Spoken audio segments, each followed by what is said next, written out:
Send in the next Hello. wave. Hello, all of you wonderful beads out there, and welcome to the stream.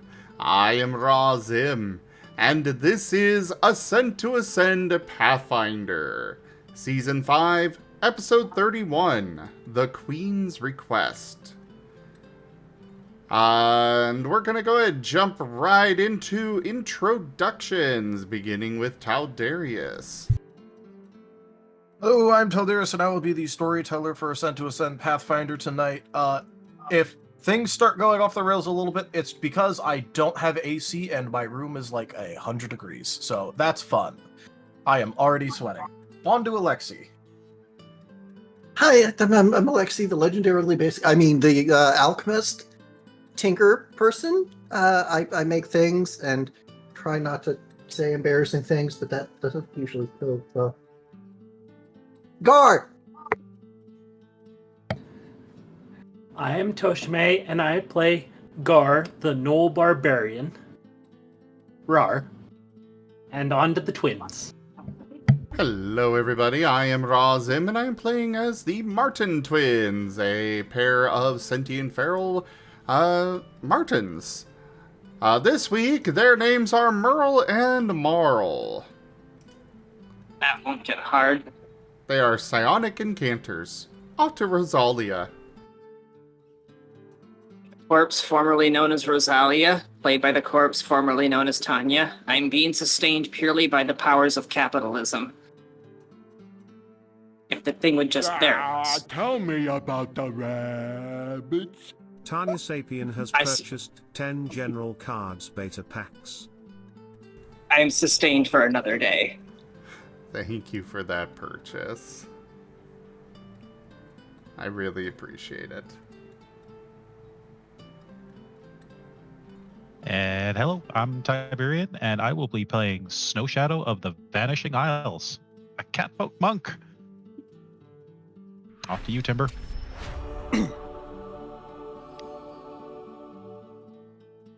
With the I fanfare. didn't need that. What is this? Oh, it's the Kaiser's Gaze. I am Legendary unworthy. But hello, I am Timber. I'm playing Timber Jägermeister von Glorious Balkenborg Wolfenstein. I'm a big Wolven Paladin, the official captain of the crew, and yeah.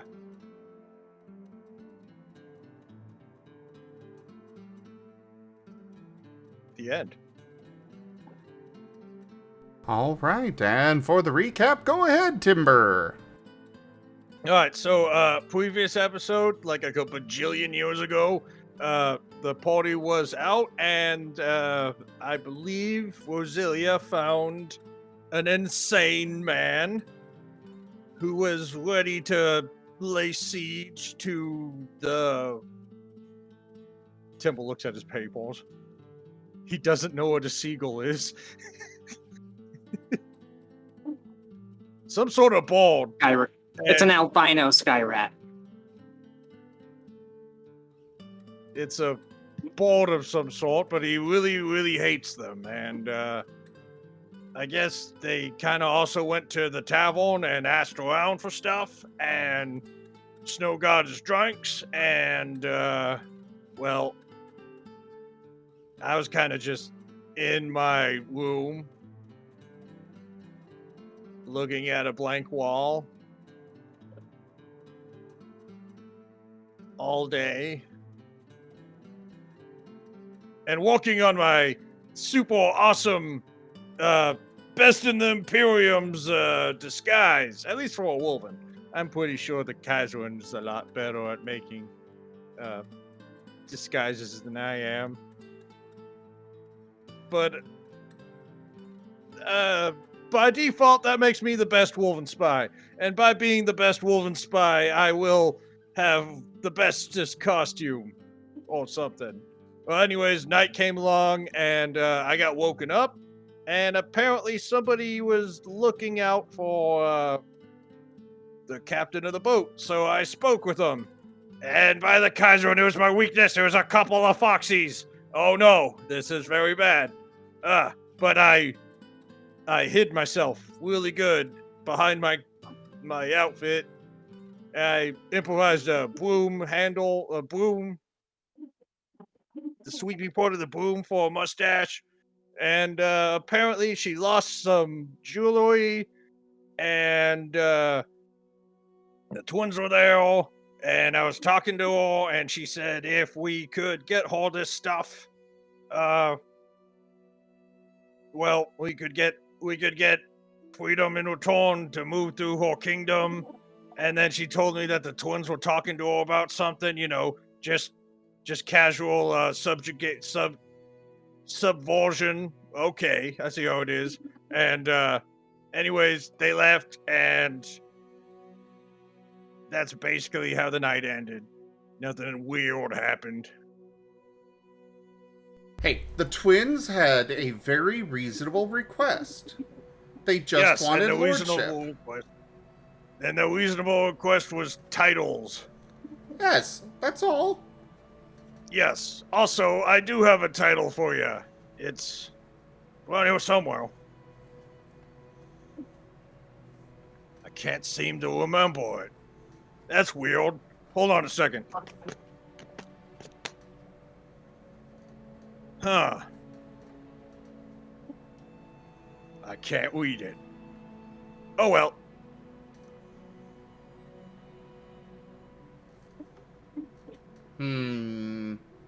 Sus. And Timber would know what the birds are. They're beach chickens.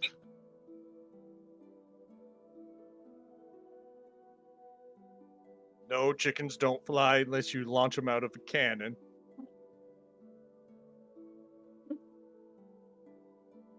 But what about the cobra chicken? That one flies on its own.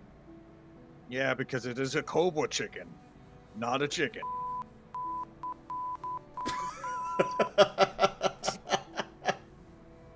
The cobra chicken and a chicken are completely two different kinds of animals with two different stats. Well, yes, that would make the beach chicken different than a regular chicken. Well, nobody ever called them beach chickens to me till you told me they were beach chickens.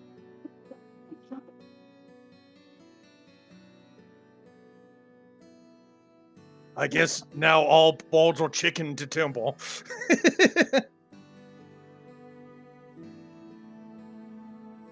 But anyways, pretty much what happened last episode. Yeah. You still alive over there, Tal? Yep, I'm just sweltering. All right, let's get this started before you pass out or something. I hope you've got a bunch of water. It won't be heat stroke. It'll just be heat exhaustion.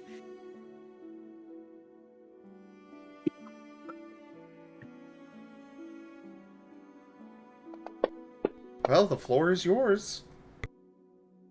Why was Timber's dice so massive? Well, yeah, that's 'cause just I'm a good fantasy boy. rounds thing. It's the Basically, update. everyone's dice are going to be fucking massive.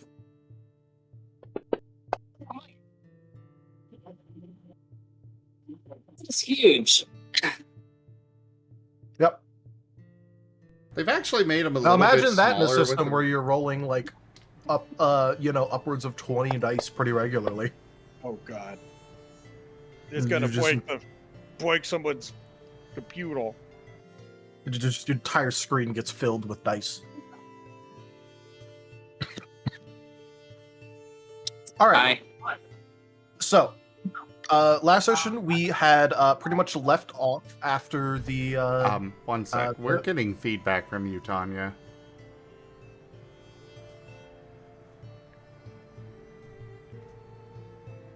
Okay, how about now? I'll go ahead, Tal. Testing, 1, 2, 3, feedback check, yada yada yada yada yada. Looks good. All right, cool. So last time we had left off with the Queen's nighttime visit and request to you guys, with the Timber definitely expressing interest, mostly just due to the fact that it means that you'd be legally able to go anywhere in the entirety of Ebrium, including directly to the towers, and no one can stop you.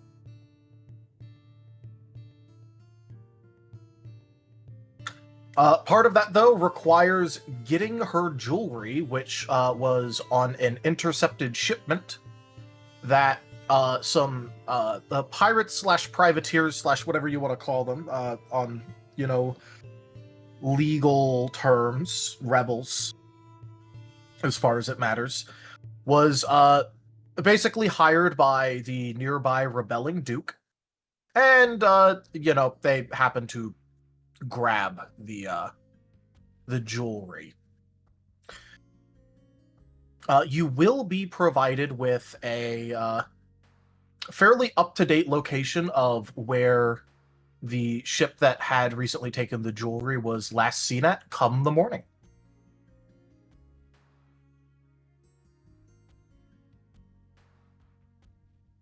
So all we have to do is wait till tomorrow.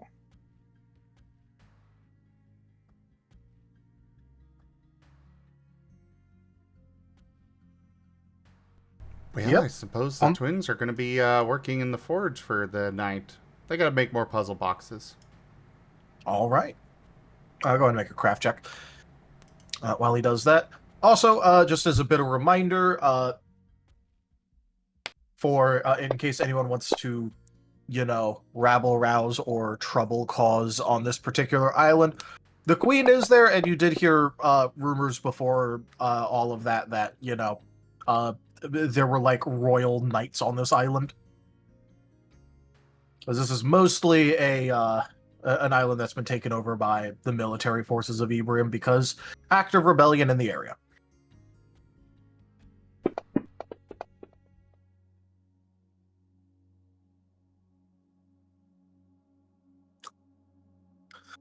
Hey Alexa, you never sent me your scar sheet. Darn. That was a lot of successes, too. Yeah, it's a pretty average roll. Why are you... Which for you is like a hypercritical. Seriously? Technically it's below average, but why are you rolling that? Everybody else was just rolling a random d20. I wanted to be No, different. No, it wasn't random.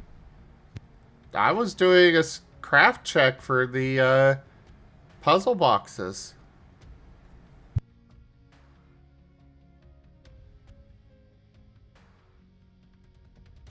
Also, fun fact, the expected success is either an 8 or a 9 on that, so it is pretty much average, actually. Math.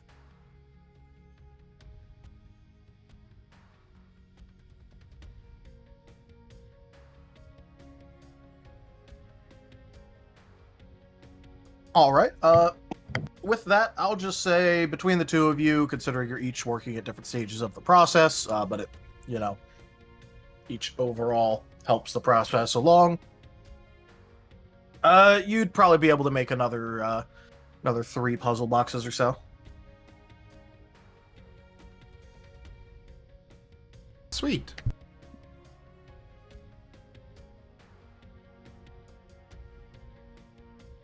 On the plus side, these things are effectively cheap as hell towards free to make, considering all of the material you have for them.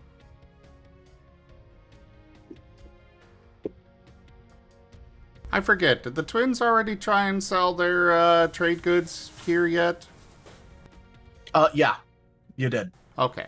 Because, at least I think you did. I don't recall Because on this island. I think you did because, the docks were right there, but, maybe you didn't. How many do you have left? 'Cause I remember the pirate guy bought a lot of them because he was going to use them to, I got 8,000 gold pieces worth. Well, I meant of the finished puzzle boxes. Is that how many of the finished puzzle boxes you have? I only have the 3 now. I was referring to the trade goods for Ebrium that I've got. Oh, yeah. Well, that, yeah. No, I was just talking about from the pirate, because I remember the pirate guy bought like basically all of yours because he was going to use them to, distract his crew. He did buy all of them, yeah.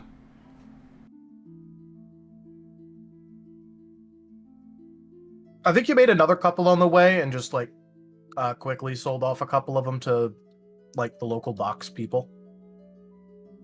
I think you did. Either way, you have not sold enough here that there wouldn't be a market anymore, so you could still sell here.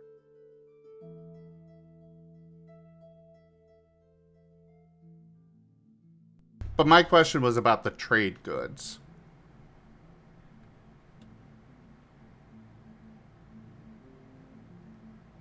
Not about the puzzle cubes. Oh, okay.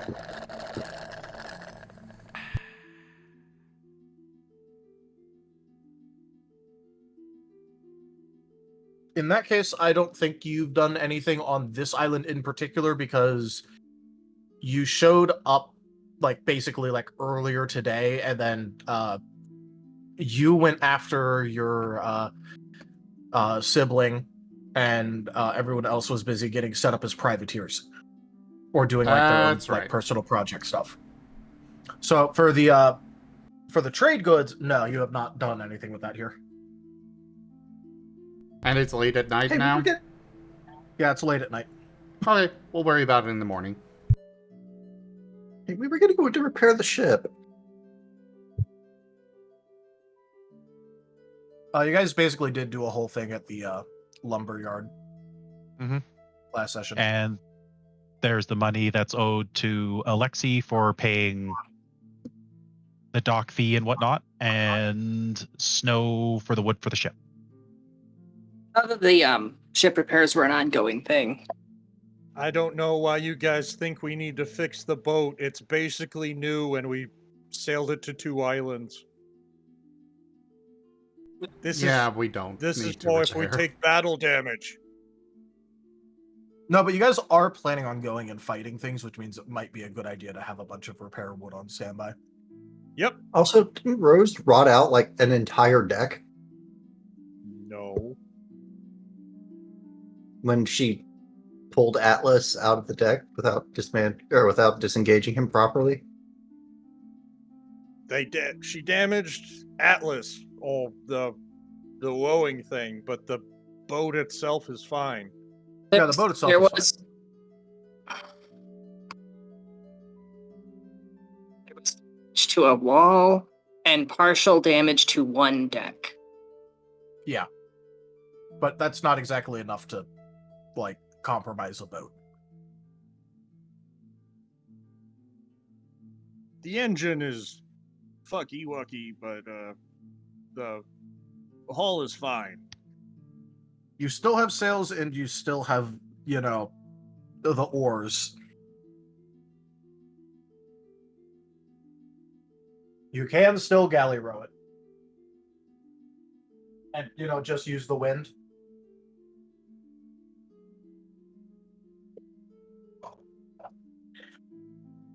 So, yeah, there's, like, there's, like, some minor damage that you could patch up, but none of it's really whole level, except, like, the most minor amount of,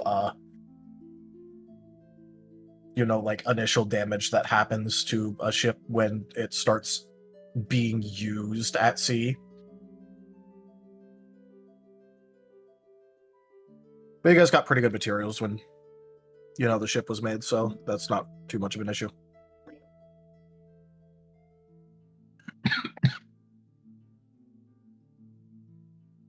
Either way, it is still good to have repair materials, but your ship is very much seaworthy and will continue to be so until something happens, like, let's say, a massive storm, or you get into a fight with someone else that has, like, cannons.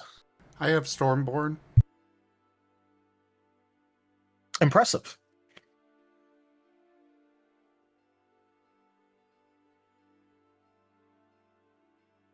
For everyone else, In Zim's game, I helped organize all the players into picking up a weather immunity feat because there were too many storm cards being played. So we all unionized in order to pick up the feat called Stormborn, which is literally just like, immune to weather. That works. Yep, just to explain the joke to people, because I don't think many of you here would understand the joke. Yes, but you see, you guys have Stormborn. Your boat does not. Yeah. But at the very least, will stop being messed by with it as much.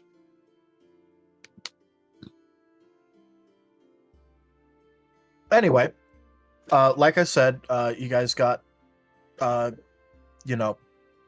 plenty of supplies. You got plenty of repair materials that have been, made.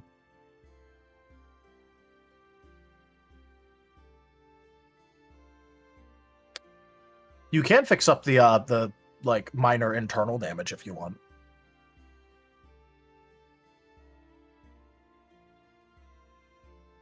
I don't have craft boat. Do I look like a cyborg to you? Right. So, do we have a lead on the location of the ship that took the jewelry? We Not will until the morning. tomorrow. Okay, so kind of just twiddling my thumbs until Rose wakes up then.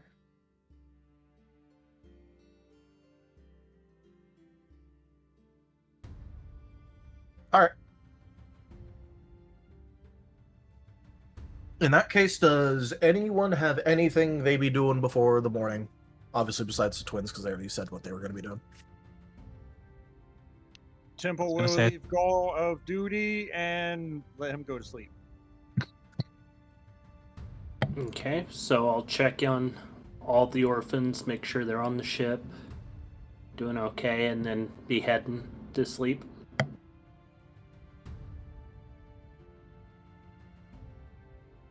Yep, the orphans are indeed on the ship. Mostly because it's one of the few rules they actually follow,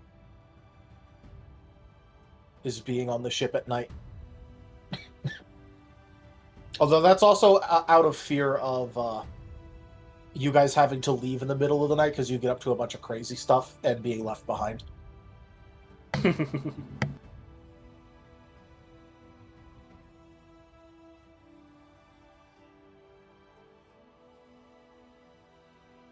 I guess Snow's probably going to go talk to the twins, and I don't know if Alexi wants to come along because you paid a bunch of money for the ship and probably want to get your money back from the ship funds. Yeah, probably. Would probably be a good idea. So I guess Snow is going to go find the twins with Alexi.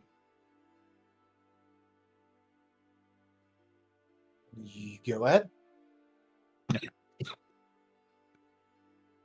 They're just working away in the forge. I was about to say, it isn't exactly like working in the forge as a stealthy endeavor, so I'm just saying go ahead. Yep. Twins, are you the ones who handle the ship funds for, buying things for the ship?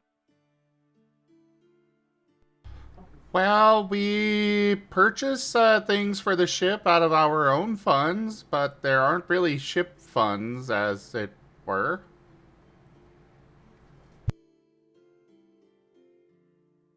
Out of character, I thought there was a ship fund.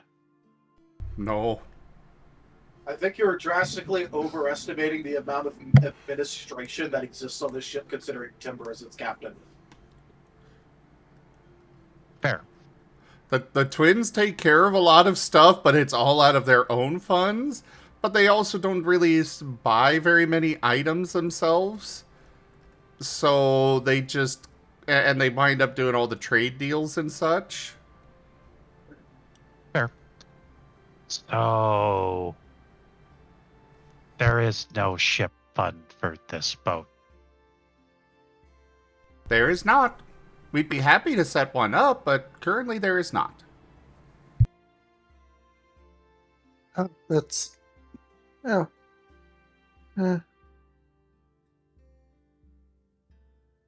Well, could you at least lighten the load? He looks to Alexi, and to at least Alexi, he paid a significant amount of money so we could dock here.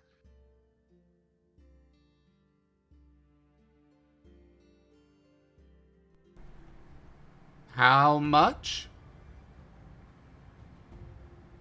Yeah, I'm looking that up. Give me a second.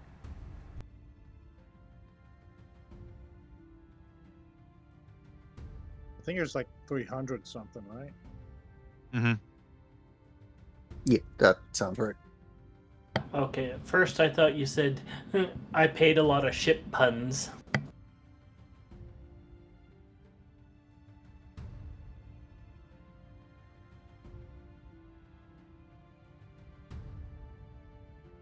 It was written down in chat at some point.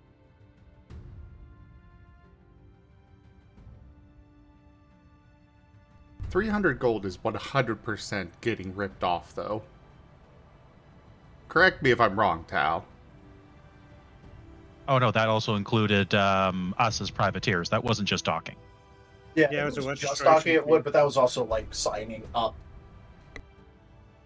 350 gold. I found it. Hooray! Yeah, no, it was a bit of a package deal, but also you were still kind of getting ripped off. Surprise! I'm sure you're so shocked.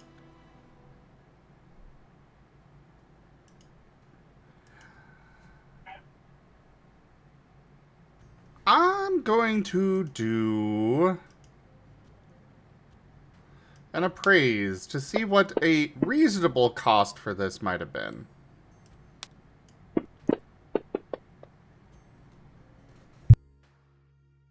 It was an annual subscription to the Privateers Club,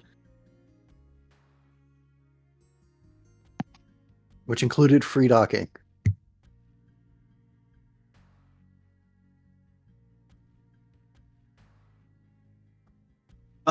Considering what you know of it, this is technically, on the face of it, in terms of value, kind of worth it, but that's also assuming that you actually go around and privateer things and then sell it off and then cash in bounties and all of that.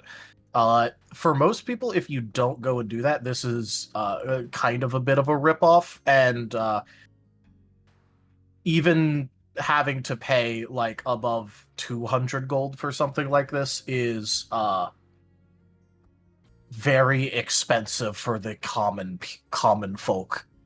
Adventurers, you can kind of like rounding error this with a little bit of work, but for most crews, that is like a solid almost doubling of the price that it probably should be. Okay. Right, but how do we factor in the "they're not going to be suspicious of us now" tax? Hey, that's up to you. Yeah, that's an entirely different situation. But either way, what would be a reasonable price for a docking fee then? Because that's all that it has been presented to the twins as right now. All right. So, an entire ship, maybe like for a ship your size, is like a gold. Okay. They are both going to just stare at Alexi.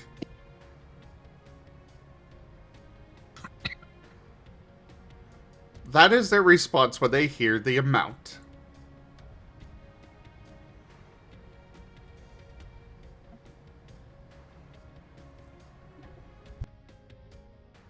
probably going to make most of it back when we actually use the privateer license part of it. Especially since we're already going to be going after one of them. You got a You did not mention a privateer license. And to be fair, if we didn't have that license, we wouldn't have this tidbit of work.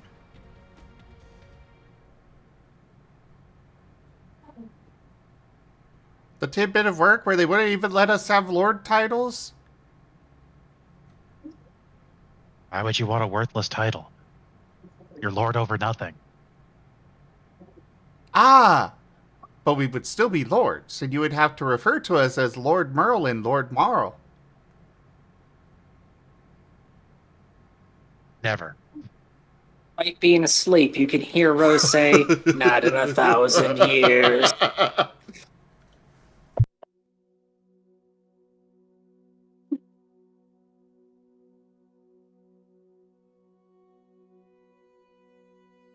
So...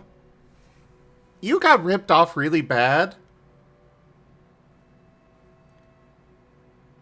And were you here to negotiate? No. This was what we got paid. This is what we had to pay.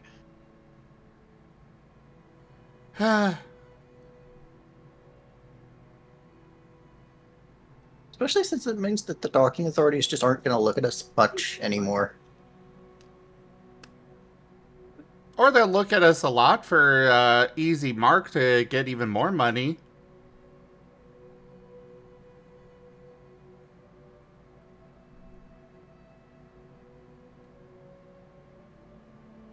Look, are you going to help lighten the load, or are you just going to banter back and forth? We will You pay... to assume they can't do two things. Exactly. We will pay half of what it should have, a reasonable cost would have been had you actually attempted to barter at all. We did. You got the same role, I believe, roughly what Alexi got. And yet somehow the price that I was told was a lot less than what you paid. Yeah. So there were other benefits that were technically presented that you haven't told him. I would have to be reminded of what those benefits are because it's been a while. And yeah. Oh, okay. In that case, as a part of your privateering, basically so long as you, because you also signed up for the Hoskavanian part, so long as you go after a Hoskavanian ship and, like, provably take down a Hoskavanian ship, first of all, you're entitled to any and all proceeds from looting the ship. In addition to that, they will also not question you about how or why they might have happened to have things if you sell it to them. And a fencing license. Scott. Yeah, basically also, so long as you take down a Hoskavanian ship, you can basically sell whatever to them and they'll look the other way. So long as, you take down some Hoskavanians. And the ship that we're going after for the Queen's Jewels, that is a Hoskavanian ship, right? It's a rebel ship. It's a rebel ship, which you don't know if they've hired out Hoskavanians or not. Okay. You don't have any real information on said privateers. It could be a Hoskavanian ship, or it could not.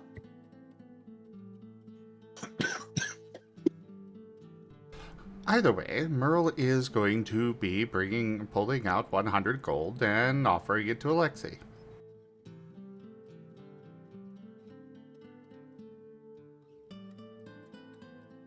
You know what? Okay, I'll take it. But if we do end up taking down a Hoskavanian ship, I want to renegotiate.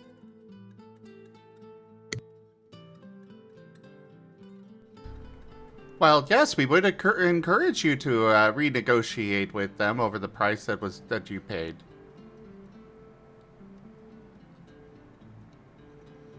But I mean, either with you, way, since this if is we- just us giving you money, not from the ship stores, and you also eat the food that we have brought onto the ship and such. No, I don't.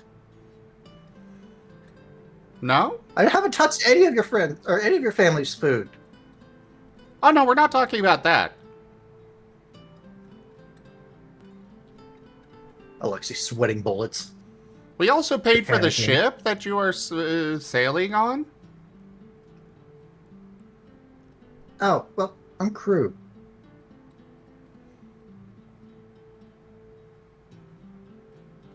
So that means you should be paying for all of this.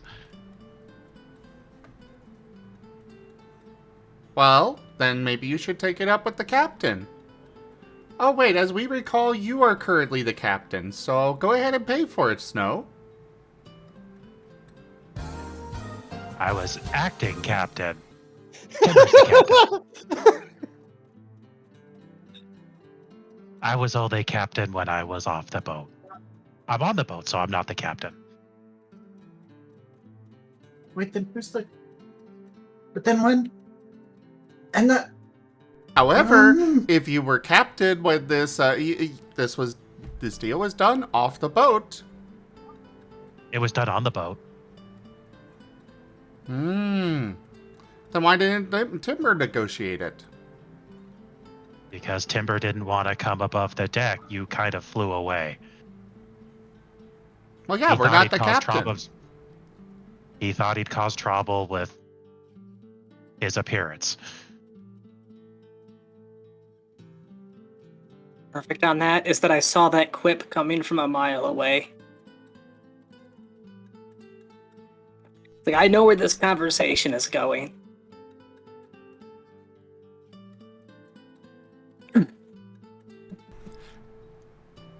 Either way, regardless. technically speaking, everybody on should the be ship. pitching into this, not just the twins. No, but I just assumed that you were in charge of the ship finances. I didn't know you guys didn't have a share Man. set aside. I sure love standing up on the deck while everyone's negotiating stuff. Me as the player misunderstanding, Yeah. but Snow wouldn't know. Well, they have explained it to Snow now, and you're still pushing for more money from them. Just go to Temple. Oh my god, just go to Temple. Snow is just going to pull 50 gold pieces out for Alexi and just hand it to him.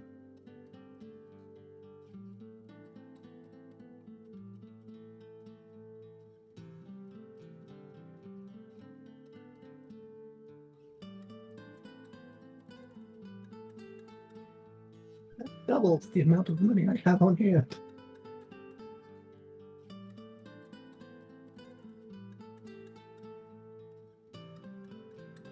Well, seeing as how we have paid for approximately a fourth of the license, we suppose we will take a quarter of all incoming loot. Seems. Does that mean that I get the other 3/4?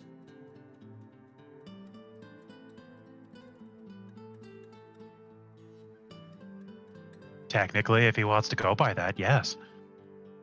Well, no, Snow would get a portion of it, about an eighth.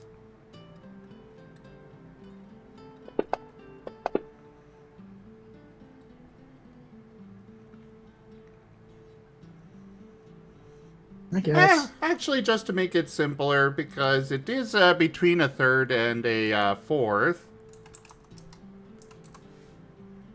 They will pull out another 20 gold and hand it over.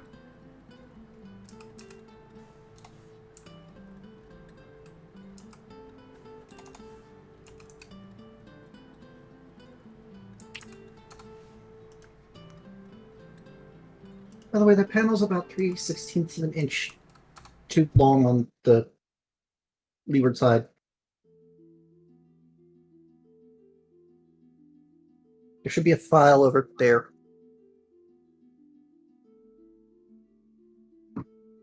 And Alexi's going to wander off now. Yep, Snow will just turn in for the evening.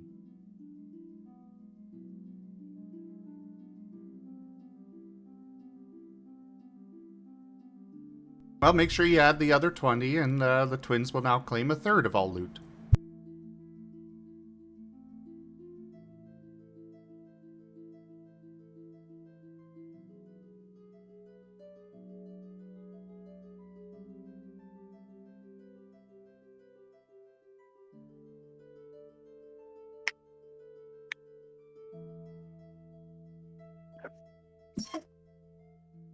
Well, does anyone else have anything they want to do for the evening?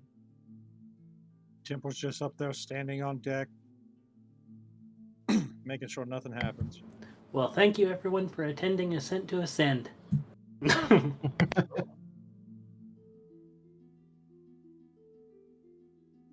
Sent to Abacus right now.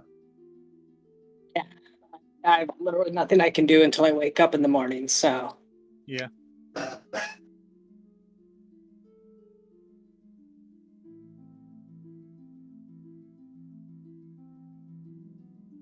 Well, that is the night's activities completed.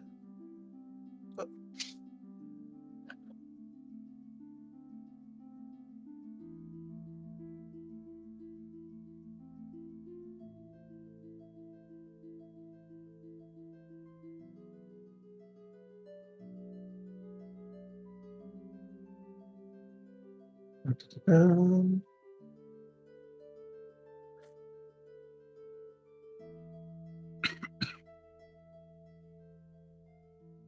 All right. So, oof. All right. All of my ice has already melted. All right.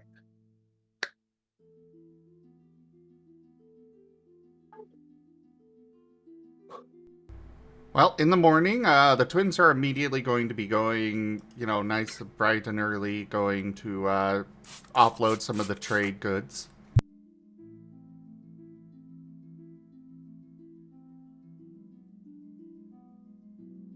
All right. How much are you going to try and offload? Depends on how much they get for it, but they'd be willing to part with all of it.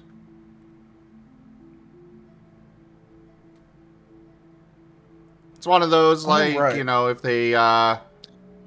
they pay a good amount for it, then they'll offload all of it, but if it doesn't feel like a good amount, then they'll only do part of it.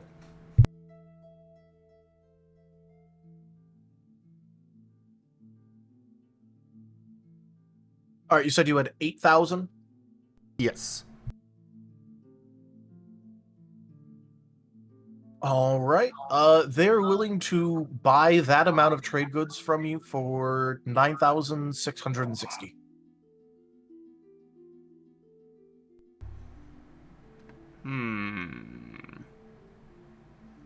That does not feel like that good of a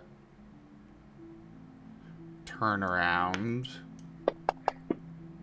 I'm doing appraise to see if that is good price or not.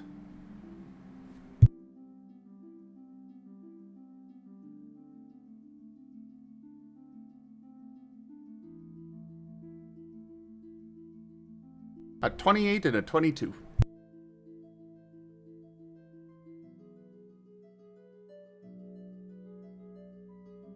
You could probably get at least 10,500 from this. Ah, so we need to barter.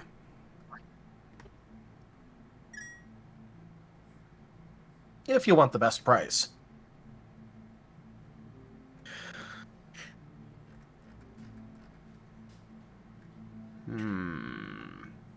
Although on the other version, you still are making a, like, a 20% profit.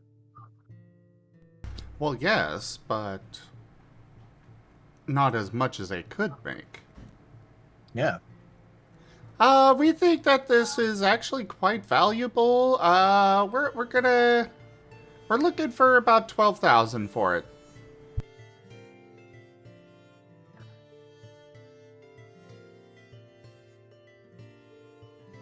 You want 12,000 gold. Those are a lot of goods.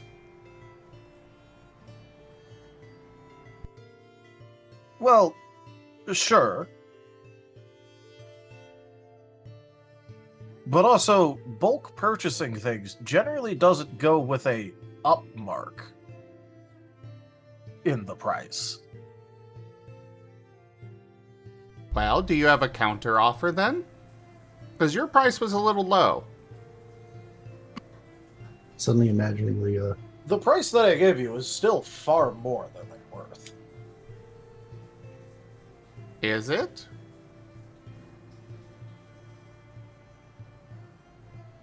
When it comes to the raw price of it, yes.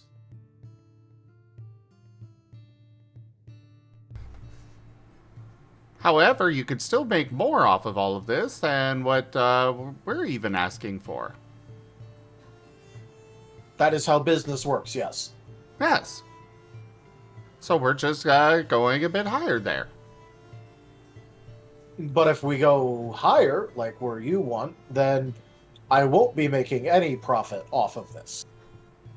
Then perhaps we could meet somewhere in the middle, say 10,500?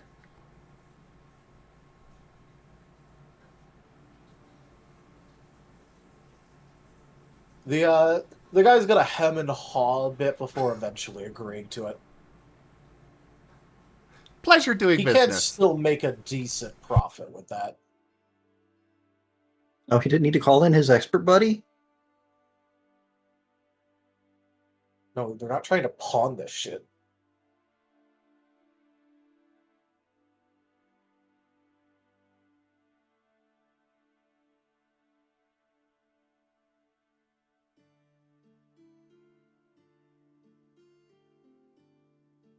And the guy will go and grab a barrel. Just kind of roll it out. It makes a lot of like clinking, clattering noises as he does so.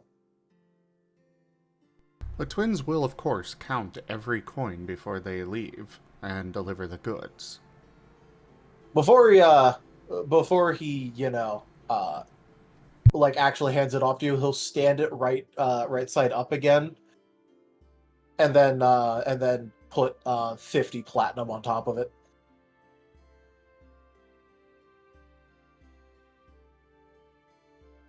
I'm guessing the barrel's got 10k and then the 50 platinum's the rest? Okay. Yeah.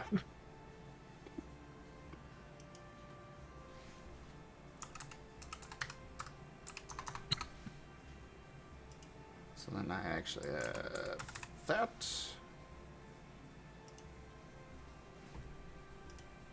And I assume that it does actually equal to the altogether the amount. It does. Okay. Always got to make sure. Never, you cannot trust people, you know. So they'll start, one of them will stay there to watch the money, make sure he doesn't do anything with it. Probably counting it, while the other one goes to actually start moving the goods off the ship and over to him.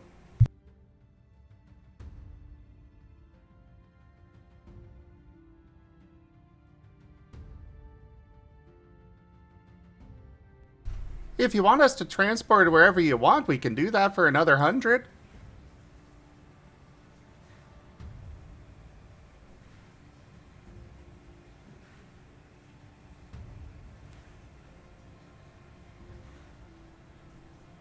No, I just prefer to be here. Alrighty. And with that concluded, they're headed back to the ship with a barrel full of gold and some platinum and stuff. Yep. That barrel is absolutely going in their nest. Hey, it's your money. Do what you want with it. The barrel's their nest egg. Well, if it was an egg, it'd get eaten.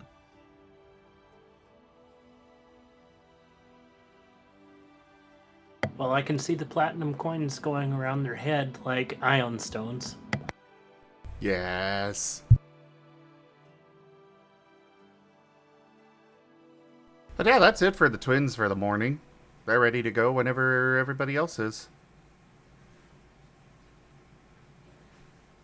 Though I do need to step away for a couple of minutes, so I shall return.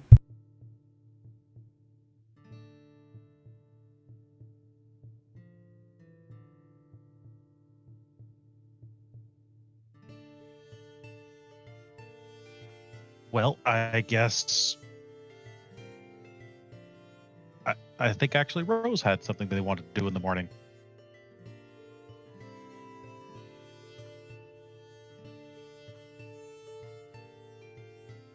What, Rose? The relations with the queen, because first impressions were absolutely abysmal. There is a thing that she's been wanting to do for quite some time, but that's also why I wanted to know if we had a lead on where the jewelry heisters were, because if it's more than 1 day of transit, then I can do it while we're in transit.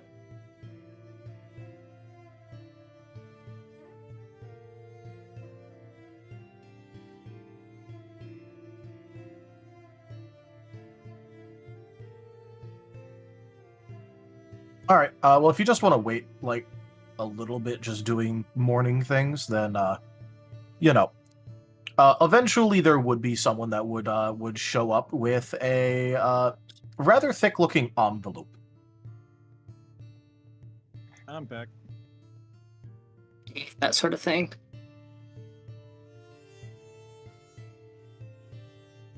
What do you say? I'll brush her face, shave her teeth, that sort of thing. Yeah, you know.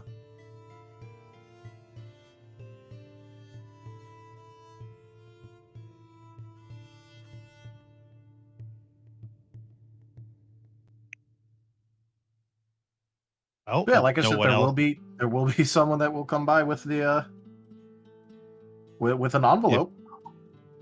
well, if no one else is going to grab it, Snow is going to probably be up on deck at some point, and will meet the person with the envelope.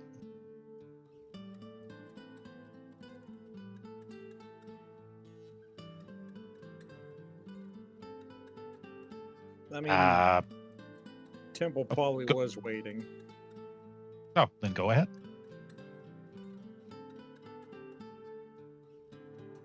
Yeah, I guess I'll approach with my shitty costume.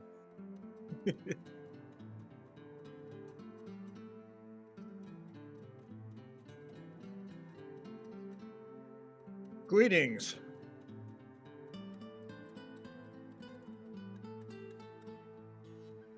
Ah, hello.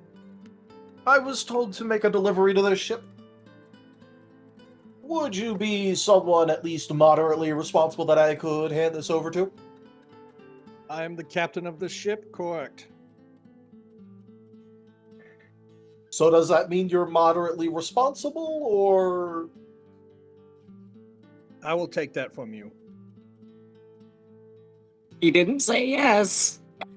I'm still not hearing an answer. The fate of this crew relies on me, so yes.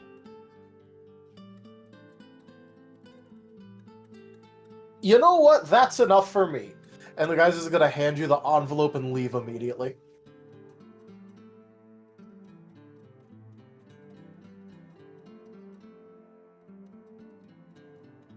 Do you watch him as he leaves, or no? Tim was just gonna hold the thing and yeah, just watch him as he leaves the boat. All right. He heads to the nearest tavern.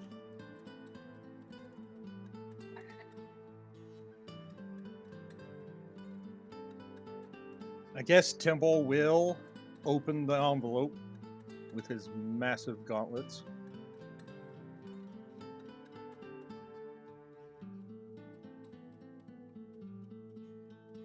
All right. Let's say, how well do you think Timber's gonna be opening an envelope with his gauntlets? Probably not too goodly. He's probably gonna like pinch at it a bit and realize he can't open it without actually breaking the damn thing.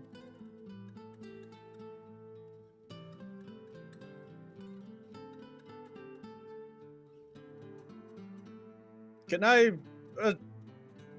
assistance? I don't have a squile.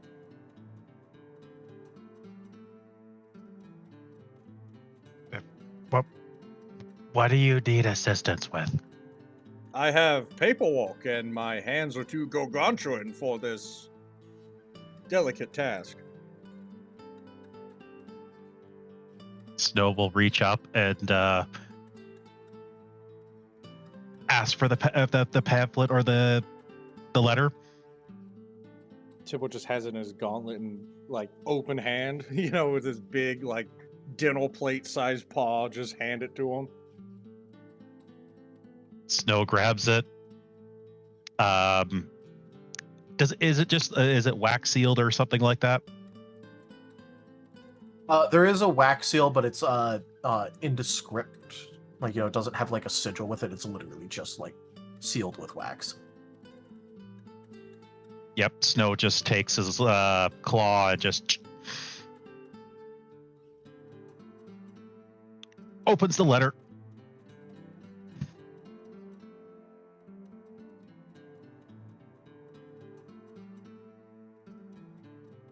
And he will unfold the letter and pass it to Timber. All right. You'll realize the moment you actually open this up that there is not a letter inside. There is multiple.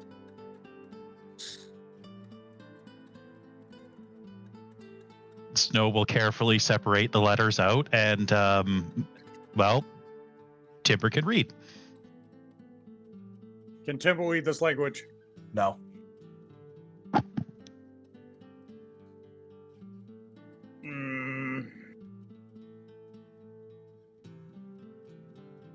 Can Timber do like an intelligence thing to try to guess? I believe that would be linguistics. All right, sweet. I'm just gonna assume straight intelligence since I don't have any points in that. Yes. For the Kaiserin! Reading. I think it might also be one of those things that you need to be trained in to get above a 10.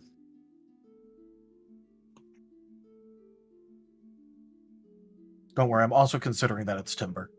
Yeah, I don't worry about the roll. I know Taldarius has a funny explanation. Yep. Now, Timber. You are reading through page after page of unintelligible garbage. And then you strike gold. It is obvious that the Kaiserin has blessed you with knowledge. As you find a hand drawing of a ship. Obviously, this is what your query looks like. You now have an artistic rendition of the ship you must find. Aha! Well, Snow, my genius has showed me. He hands him the rest of the papers. This is what we need right here, and he points at the picture.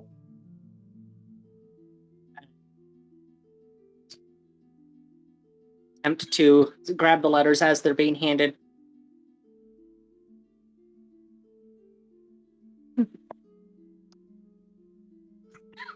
I assume with Snow and Timber, you know, Timber's reaching down to Snow, but it's still kind of elevated, but it's still out of reach for Rose. This is perhaps likely. Mm-hmm. Just grabby hands.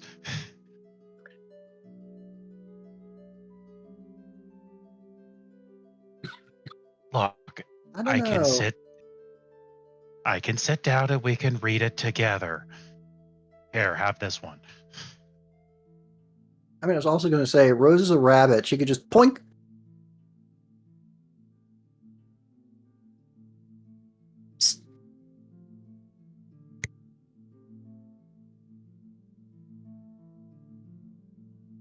She could. But she'd actually have to try to do that. With, like, something other than sleight of hand.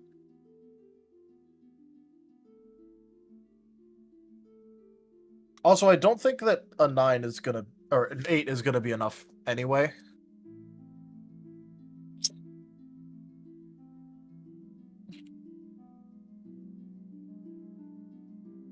She has the backpack of wings. She can get up there. Haha. She can. But then she actually has to use Smith and Point for it.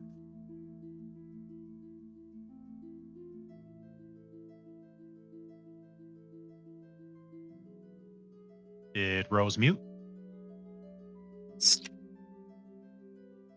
Are you muted, Rose? There we go. Voice mod Oh. died again. All we could Anyways, hear I is a was little trying to sit. Anyways, what I was trying to say is, one, she's bunny, she has hops, but either way, he said that he handed her a sheet, so what's it say? Unless I misheard that. Nope, Snow would have handed you a sheet.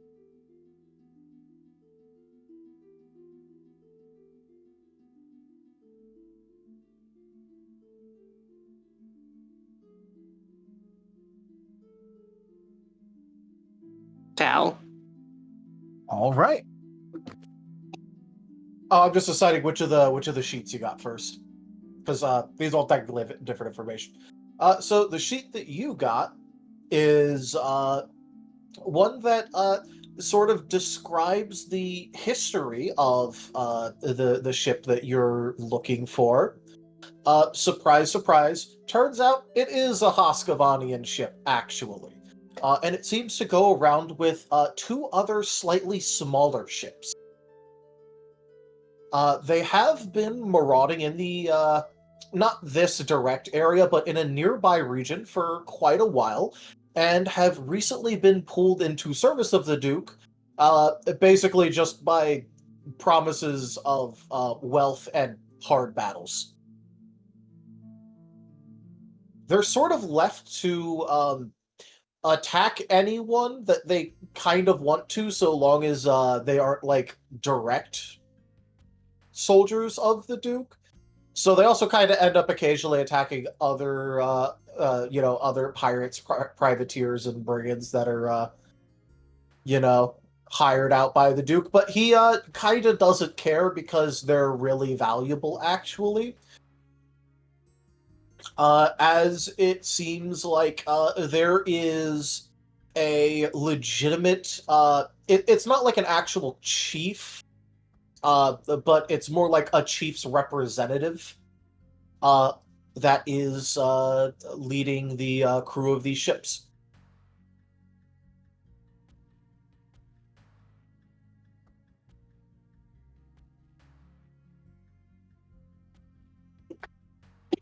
So basically, looks like we're dealing with privateers, from what I can tell, that went a little off the reservation.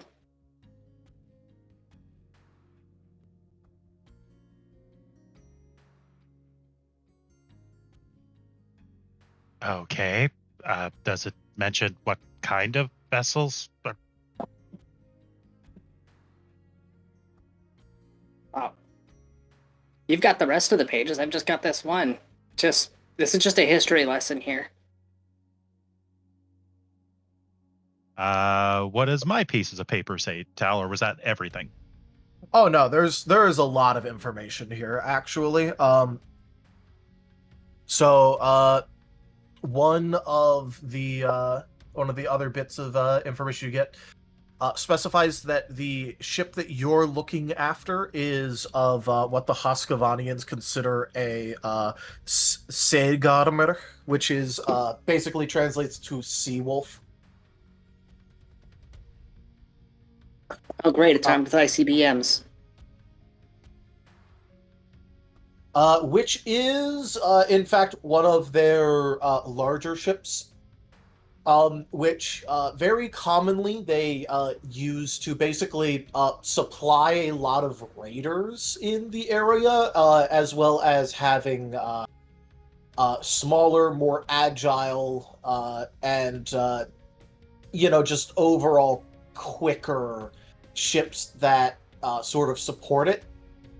Mostly because they attempt to very commonly perform as many and as fast of boarding actions as possible onto enemy ships. This class of ship may be armed with nothing more than the men that station it. They may have ballista, depending on how wealthy they are, or if they are particularly wealthy or found like, you know, some lucky hits. They may have actual cannons on the ship as well.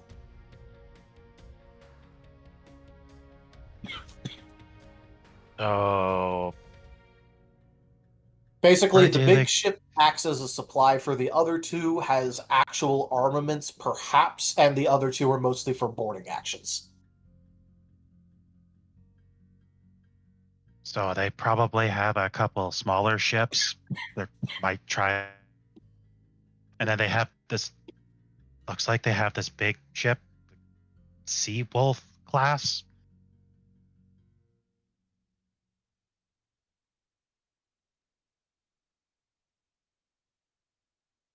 Does that mean anything to Temple?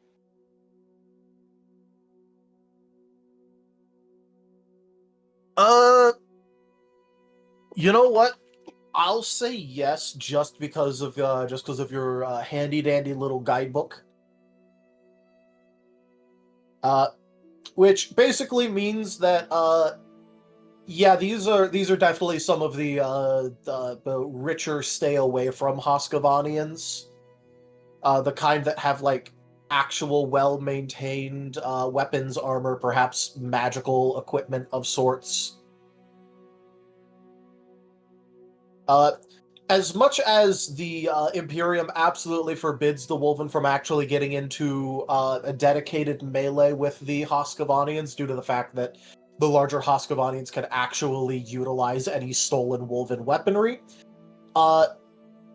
sometimes it happens anyway, but you're like expressly extra forbidden from intentionally getting into a boarding action with one of these.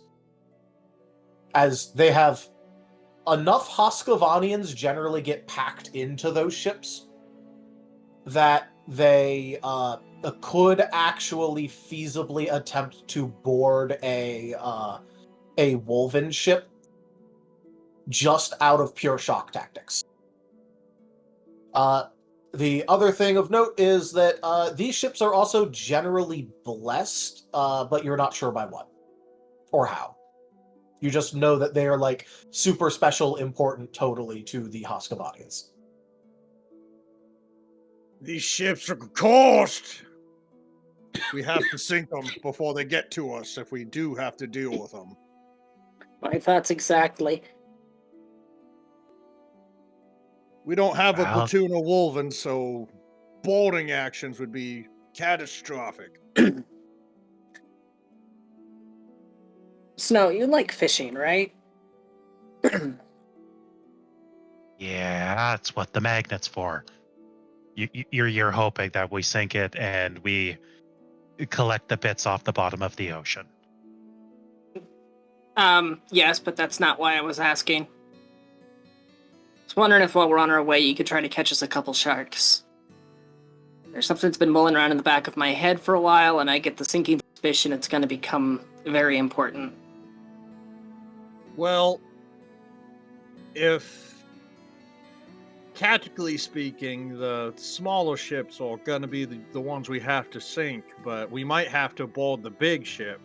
That's most likely where they're going to keep most of the loot and the prize.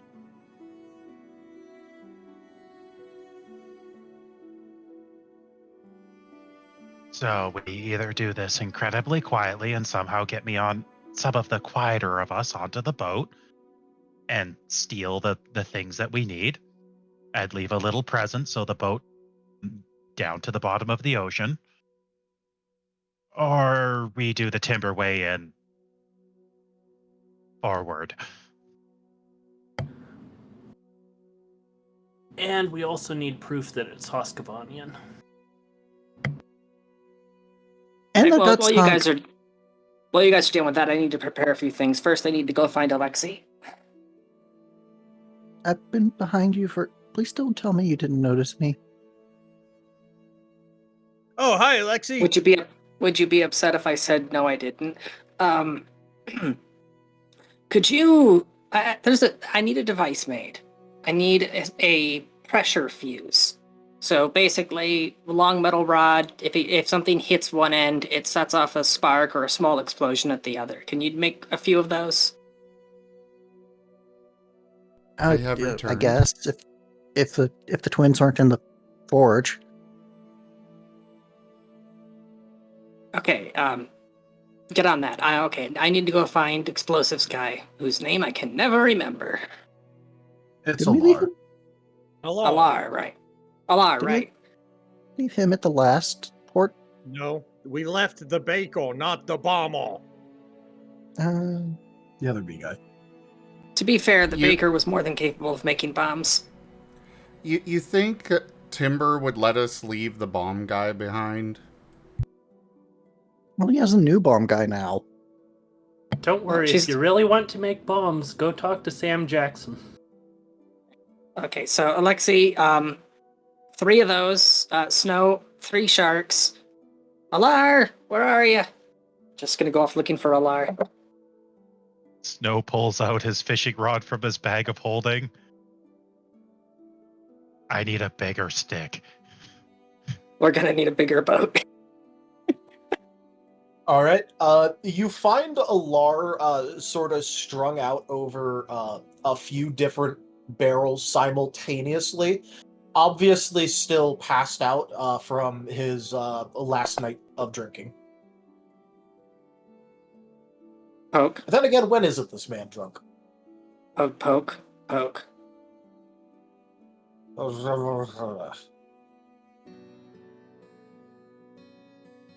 Poke harder.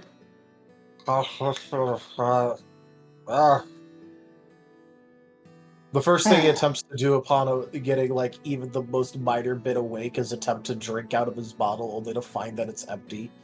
And he just kind of like half throws it away in disgust. Just gonna hand him her water skin. Blah, words. Does it have water in it? Yes. He's gonna take about a half sip and then immediately spit it out in surprise and just go, "Ugh, It's for the that's headache. what you tried the poison me." Hydration helps with hangovers. Ugh. Lass, you're lucky I keep a spare on me. And he's gonna reach down and pull out a flask and just start downing it. Never change. So, remember that depth charge I asked you to make, and it had interesting results that were unexpected? Aye, the one with the load-bearing chains, lass, yeah. Do you still have the schematics for that? Do you have spare chains? I can scrounge something up. Would you be able to make 3 more of those? If you get me enough chains. I will go find chains.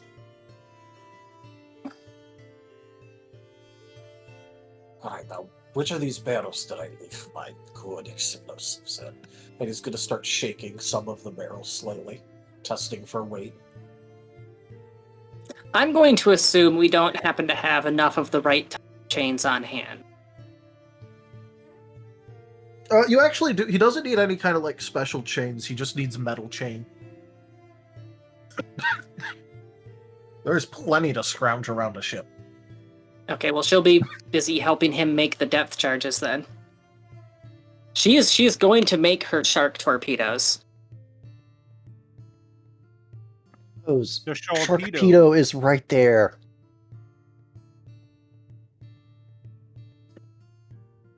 Well, see, Sharkpedo sounds too much like Sharknado, and if I say Sharknado, it'll give the twins ideas. As if they don't Already already getting have kinetic. them.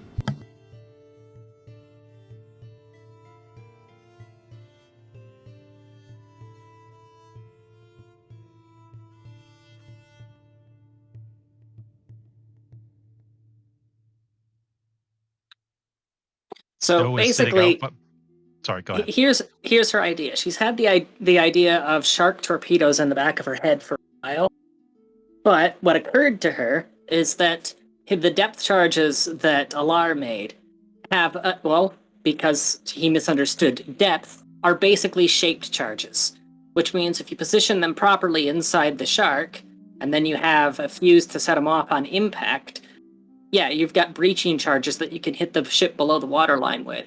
I don't care what it's blessed with, that's going to make a hole.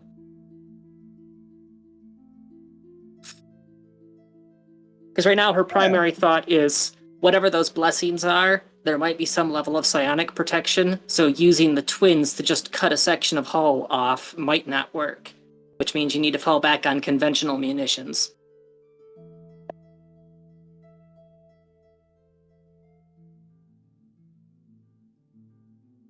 That is some, sound reasoning. It works for the Imperium. Be careful not to use that phrasing around Alar. I think he would take offense to calling his munitions conventional. Fair. Okay, non-magical, is that better?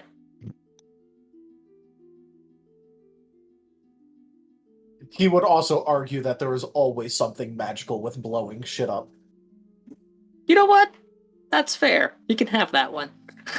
I mean, every time Timber went to a bombarded area, he proclaimed it was blessed.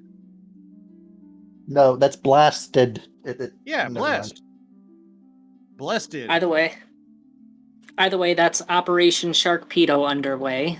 So whatever everybody else is doing. Snow Well, is you've walking commandeered- back. Snow is walking back and forth, trying to figure out how the heck he's going to make a rod big enough to catch shark. Okay, what you do is you sharpen an anchor, get some rope, and you put chum on the anchor. Are we trying to catch Jaws here? Yes. The bigger the shark, the more explosive she can cram into it. What's a shark? Bitey fish.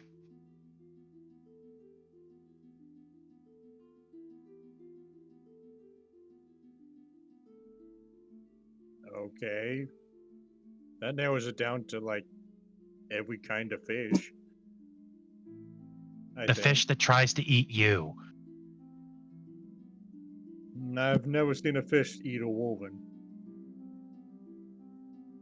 He did say try.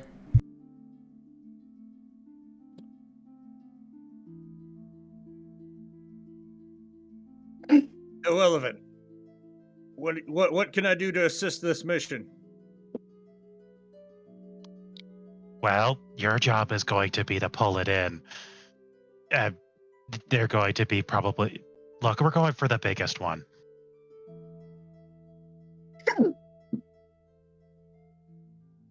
Alright. Twins, I'm gonna need a hook.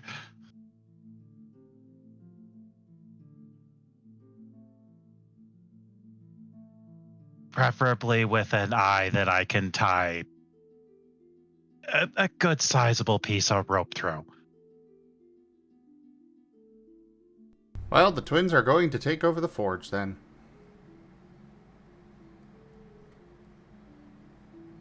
If Alexei is already there, Alexei is being moved. Did I have time to finish the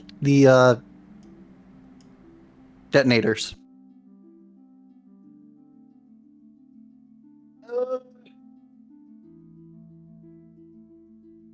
Or at least did I have time to finish the making things with the forge part of the detonators? I was about to say, not the entire process, but getting like the metal fittings you wanted. Yeah, you could have done that.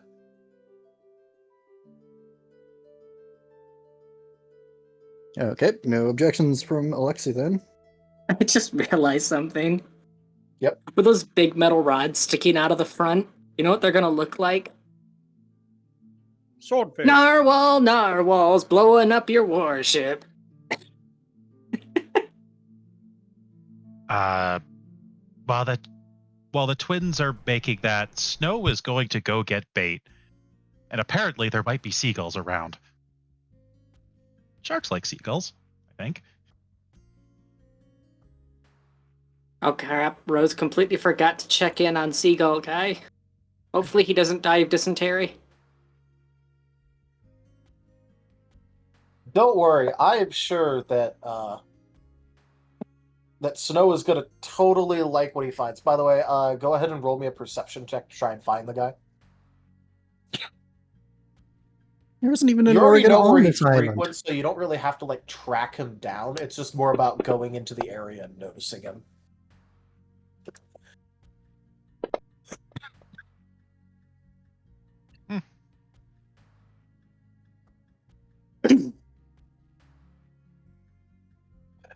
All right. I don't know if you will consider this worrying or not. But you find him with someone else. As you see someone that you kind of have been avoiding, which is Sam Jackson, just sitting there kicking his feet slowly by like on a ledge as he fishes, and Gwylin is just ranting next to him. Well, we're interrupting a therapy session.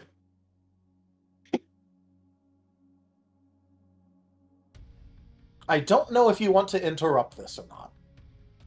Or if you want to avoid this, considering the implications. Yeah, Snow is gonna go around.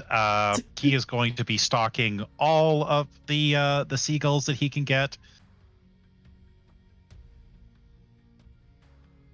He doesn't have any ranged weapons other than his dagger, but he is very stealthy. Bow and arrow?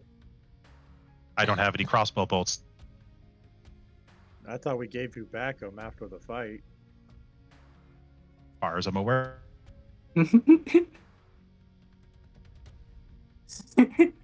Well, I think the twins took him, yeah. Yep. Here. Yeah, Snow going looking for Seagull Guy, sees Sam Jackson there.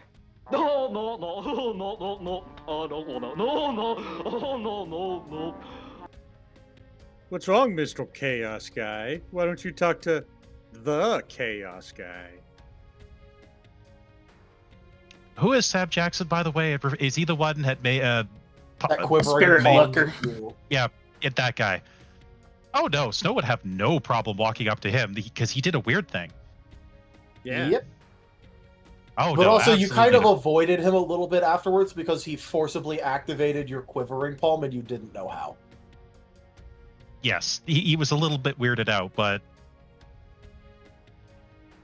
he understands no touchy. I hope.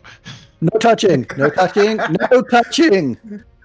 Sam Jackson is entirely familiar with the concept of personal space.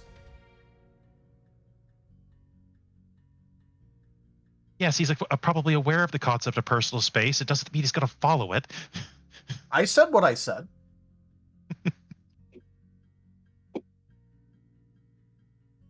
Nope, Snow is going to be going around and going along the dock. No touchy.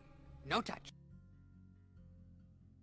And he is going to be stalking all of the seagulls, regardless if he walks in front of this guy or not.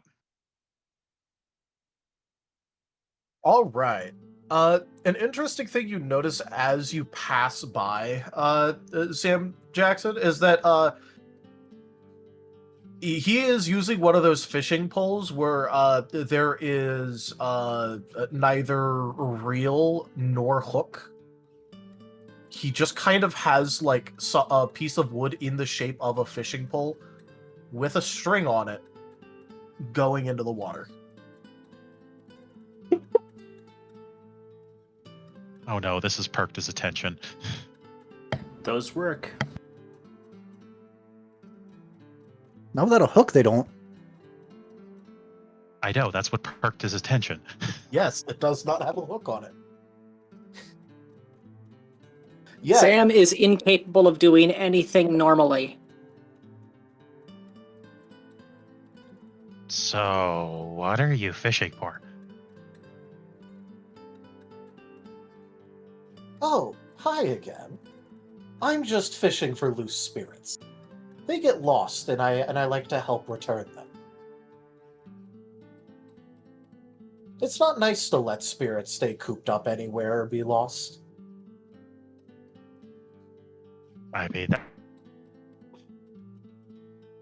Just so you know, I- you cut out. oh, that would be unfortunate. I don't know the first thing of fishing for lost souls. Would you like to try? You're a monk. You might be good at it. Yeah, why not? He sits down, pulls out his fishing pole.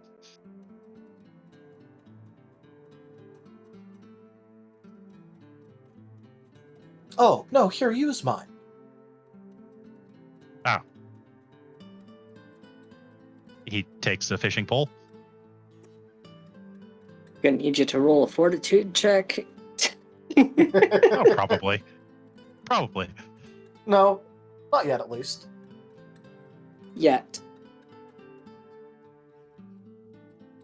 As Sam will reach out with his rather strange, quote-unquote, fishing rod.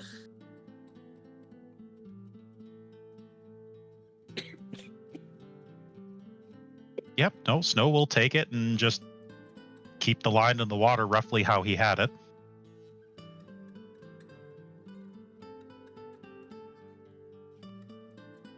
Monks like using ki, right? That's what they use? That's what you use, right? Yes, I mean, technically I don't really turn it off. Well, unless I run out, then then it turns off.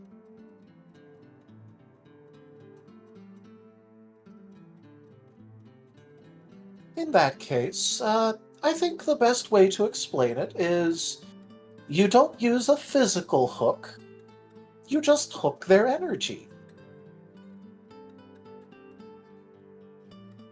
Just focus on the world around you and then see beyond.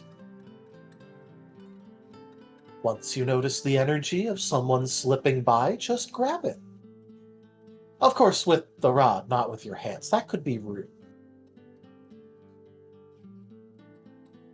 Upsetting spirits is a bad idea. Snow scritches his head.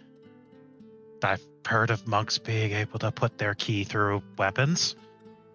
Never been really good at it myself, but he will attempt.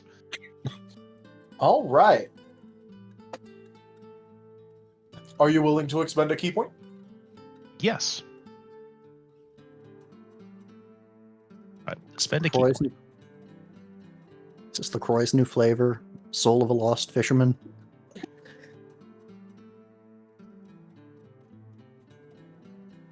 Flavor profile. It remembers it once tasted like fish. Don't worry, he's going to hook a soul of a seagull. Even better. That we could have an undead. That we could have this shark spirit. Not with the other going to NPC find with you. Moriarty's dad. So,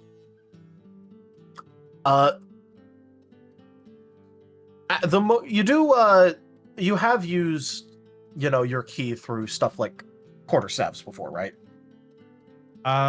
Snow cannot use. That's actually a feat you have to take, and Snow does not have that feat. Okay. Snow doesn't have feet? No, No. just not that feat. It's a feat to be able to use your key into weapons. Fair enough. Most monks usually take it, so I didn't know if you had it or not. It's expensive. Fair. And upon seeing that, you are attempting to funnel your key through, he's going to tilt his head a bit with his weird eyes, looking directly at you and through you, like always. And he's just going to go, "Oh, no, do it like this." And he's just going to reach out towards you. Saw that coming a mile away. His bandaged hands I mean, Snow's got a bunch of hand wraps on his hands and legs, so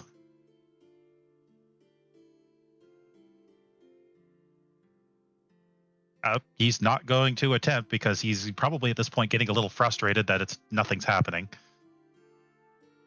All right, so you're gonna let Sam Jackson do the grabby. Yep. All right, please make a fortitude save. I'm sort of good at those.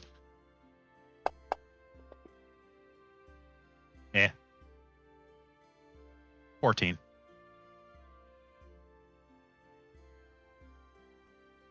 All right.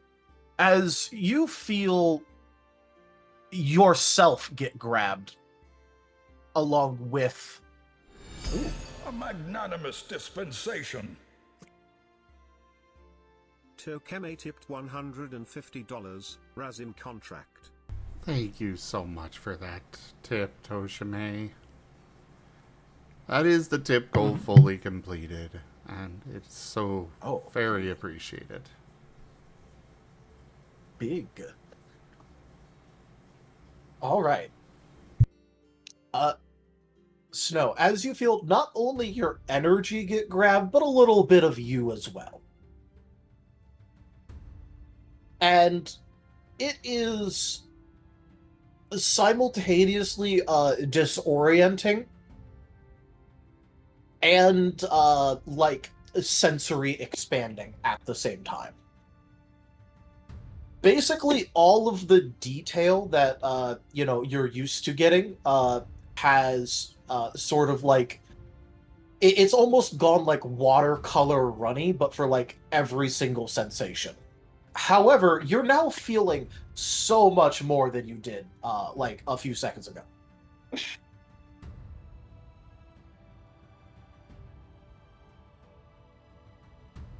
Or else a little weird. Make it rain! Oh, I wouldn't worry about that. Did you really just play the Swagny ultimate line? Ah, we got a sticker party now. Did you really just play the Swagny ultimate line?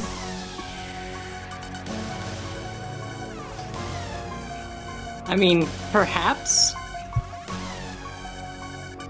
I don't know why it's doing the horror one, but all stickers are free! Slap them on!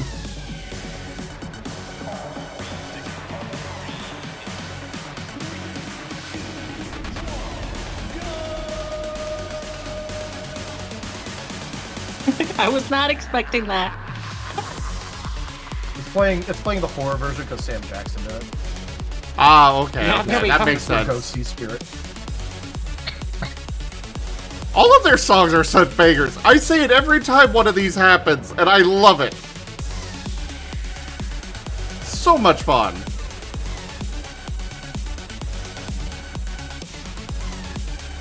But where did my little tracker go? I just realized it's missing.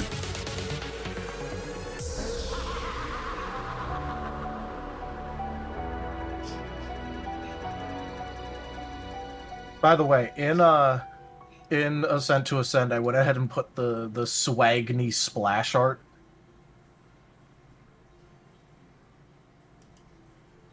Yeah, I have just no because I idea find what it that is, very so. funny. It's from Smite. There's a god named Agni, and he has a skin called Swagny, and he's dressed up like a pimp.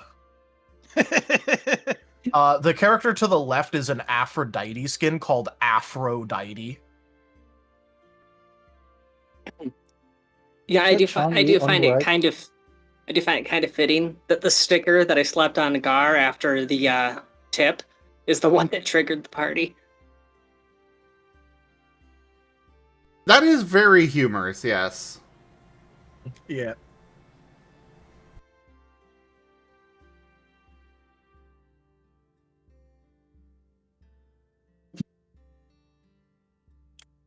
Is that Chong A to his right, or? I think it's Chang'e. Is it? It might be. I'm not even sure because Then again, Swagni predates Chang'e existing, I think. So it might just be generic. So, anyways, Anyway, where were we? Sam Jackson doing Sam Jackson things. Gold fishing, heresy, stuff like that. Yeah, you know.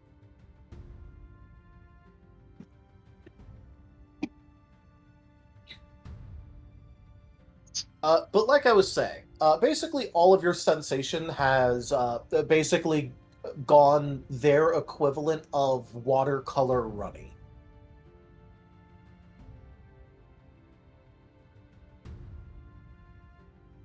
And it is very disorienting, but you're also quite literally seeing and feeling and hearing and even like tasting and smelling more than you usually do. This almost feels like the time I drank a lot with that person in the woods. You Except have to less be a falling lot more down. specific. You have to be a lot more specifics now. The one he got blackout drunk with on your homeland. The fucking I diet. have the slightest idea how little that narrows it down. There was only one place he drank in the forest. I know which one you're referring to. I'm just making jokes about your character. Not the character Snow, I mean his character as a person. Mm-hmm. All right.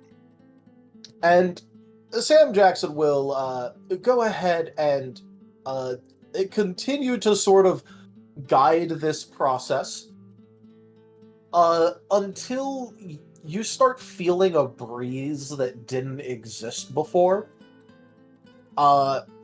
And you swear that, like, through the like running colors, you can see the line on your rod like starting to like dip down as if something was hooked. But you haven't actually hooked anything yet, and the hook doesn't exist, and you still have to make the hook. This is weird.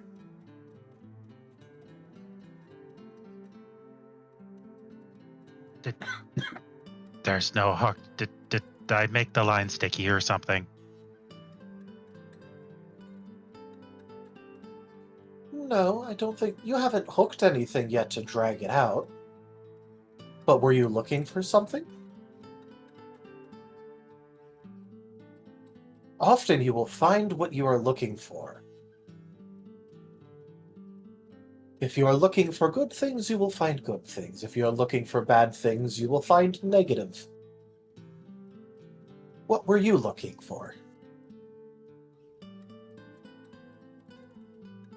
Oh boy.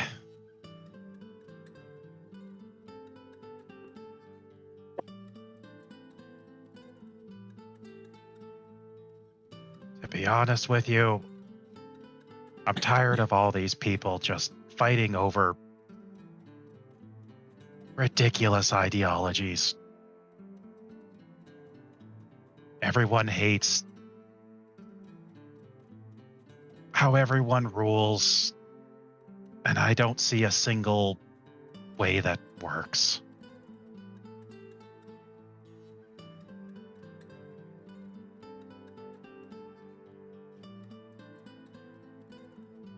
Unfortunately, living in a world in which godhood is but a few tower climbs away should you be able to reach out and grab it, tends to lead people in very opinionated ways for how they think it should be done.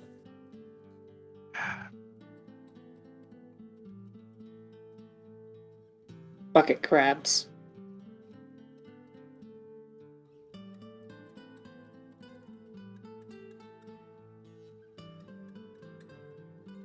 If you're tired of it, that generally means to either give up or to instead find a way to make it stop.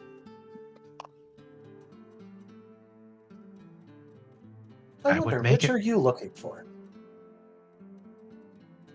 Make it better.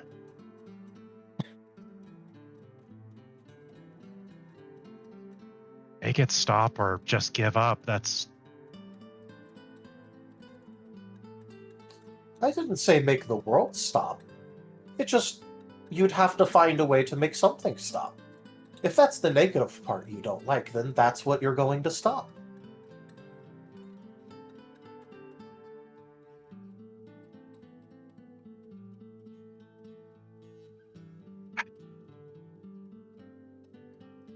All I see is greed. Whether it be the Kaiserin just coveting everything, or these merchants trampling over and deciding based on how much coin they can extract. I haven't been everywhere. There's gotta be something better. But who is to decide what is better? Will it be you? Beginning to question that more and more every day. Either way, eventually your soul has to stop running if you want to progress towards anything.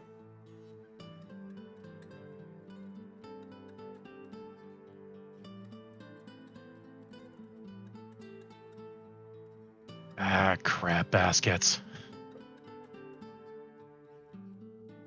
Something has indeed found you big right plan now, here? if you want to grab Feel it. feelings, you can cut me down a peg. That cuts deep, kid. But I respect that.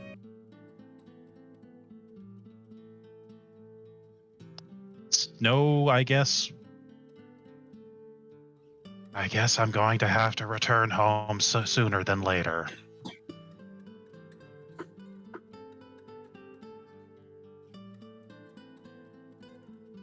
And I guess Snow will gently pull up the rod. All right. Are you attempting to bring up whatever is with it, or are you just bringing up the rod? Gonna attempt to bring up what might be on it. In that case, please make a will check.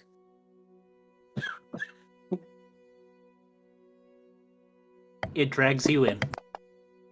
Well, there we go. Yeah, there's a good one.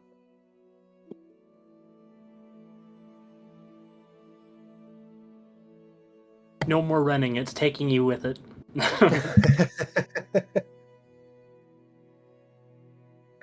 Hang on, pretty lady. We going for a ride. And this is how Torpedo Cat was born.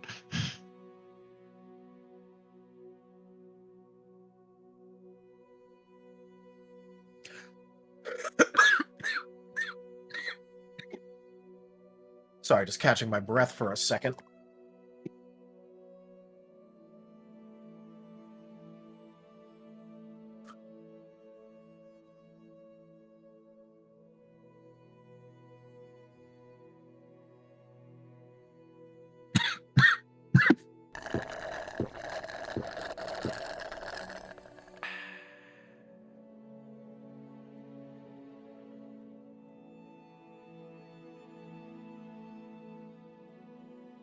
All right, I think I got my breath a bit. My water is already hot. Okay, maybe I shouldn't say already, because it has been like 2 hours. Go get some water. Or get some more ice. I'll do that in a second. Okay.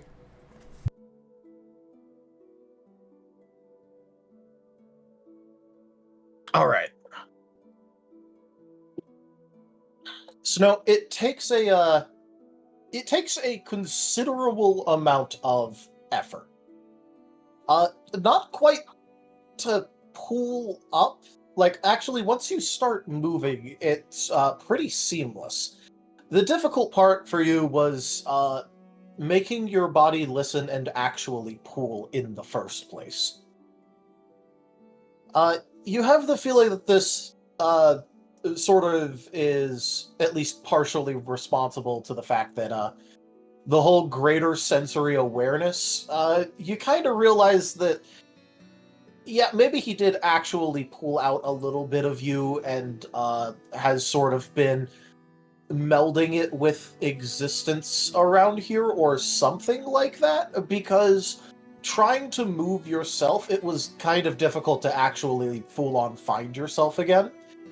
Luckily, finding and centering, you is a pretty staple part of monk training. So you're able to figure it out pretty easily, even though this is a very, very weird experience. And as you finally manage to actually pull the rod away, attached to it is what looks to be a it's not quite gaseous, but it almost is, like as in a white orb. It sort of it sort of meshes and merges with things around the edge as it slightly goes back and forth, but it still maintains a pretty good orb shape, and it's not exactly like letting off smoke or anything.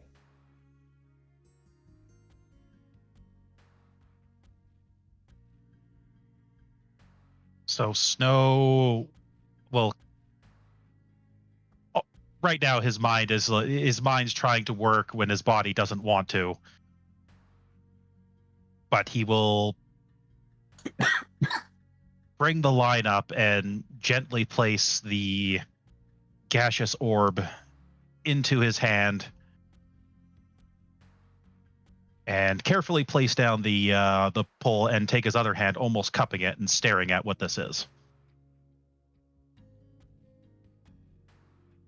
Sam will just reach out and snag the pole as you go to put it down, and he's just gonna go, "Oh look, you made a friend." Spirit friends are always great. Good morning.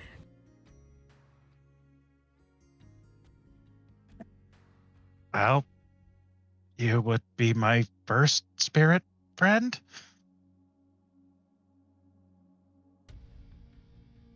Just make sure to watch out for them. They tend to get a little bit sacrificial.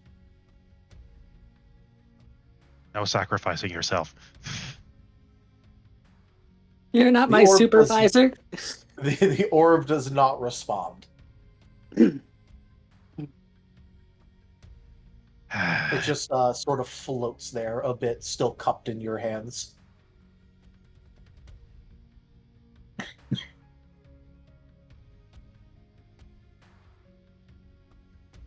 Now, am I going to put you? Because I feel if I stuff you into a bag of holding, you're going to hate that. It's not nice to trap spirits. As I said, If you did, I would have to release them. Hence why I said you'd probably hate it. And this one. And especially since Hades is gonna see this. Yeah, that's a slight concern that I have. Namely, would Rose be able to perceive this? Maybe. I mean, you're not there right now. Yeah, I know, when he gets back. You'll have to find out. Well, what do you want to reside in? Because cupping you and holding you is difficult.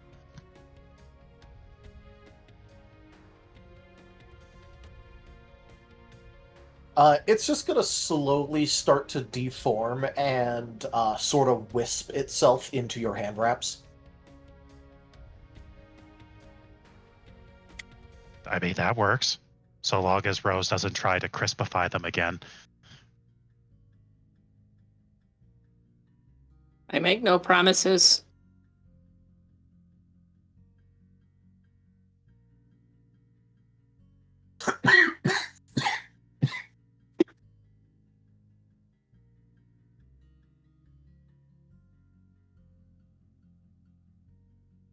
Well, this.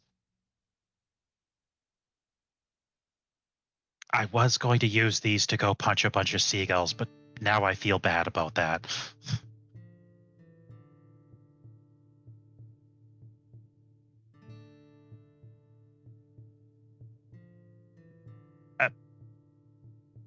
Thank you, Sam. As you go to look at him, he's just not there.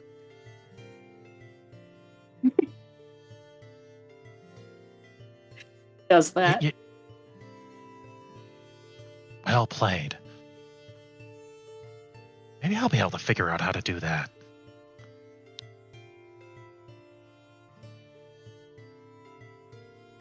It's like the monk in Cyberpunk.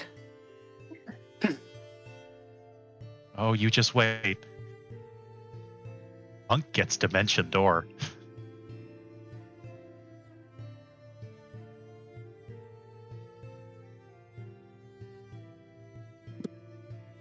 Well, I guess I'm going to go hunt a bunch of seagulls.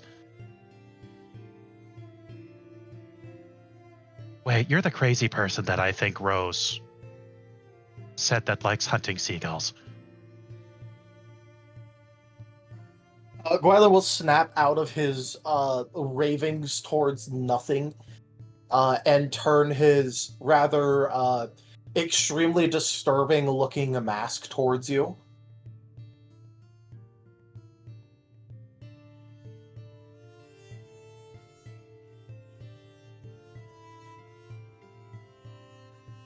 Well, I need a bunch of seagulls for bait.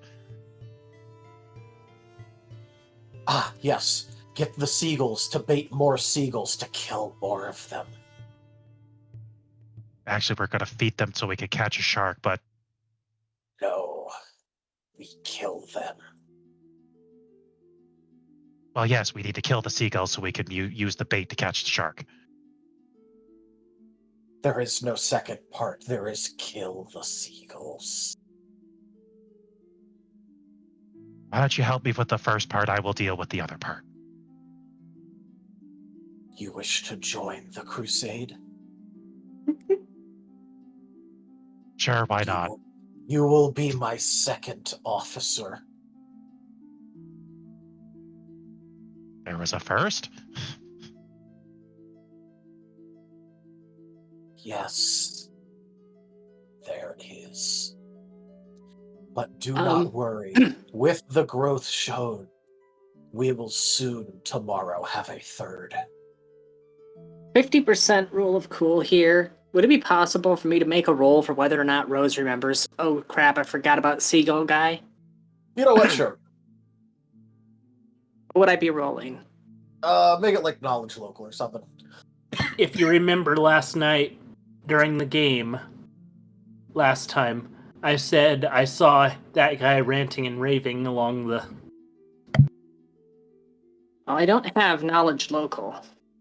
That'd be an in check.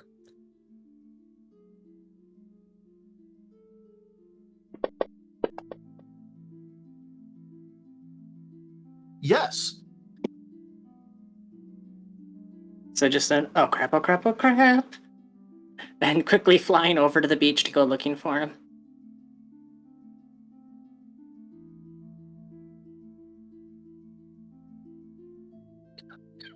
All right. It's pretty easy for you to find him considering the whole flying bit. So, yeah, you'll see the familiar figure of Gwylan talking with Snow. Apologies. Oh, but good. He's not. I need to step away for a few minutes. Be back soon. All right. Oh, good. He's not doubled over in pain. So, at least there's that. Bold of you to assume that this is his first time eating rancid seagulls. Yeah, I don't know this guy's immune system.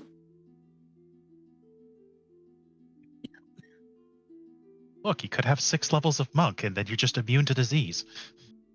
So, for the sake of getting one over on the monk, Rose is going to attempt a vertical landing from directly above as quietly as she can. So, like, landing right next to Snow to see if she can startle him. I'm assuming that would be a fly check. I guess. You're not actually trying to be, like, stealthy. You're just trying to do it fast to surprise him. Well, if he hasn't noticed her flying around the beach, then she's going to make the approach. He did kind of have to, like, turn away from where the ship was to talk to Gwylan, so... Yeah. So yeah, she's going to attempt to basically glide in and then just make a hard landing right next to him. Make that fly check.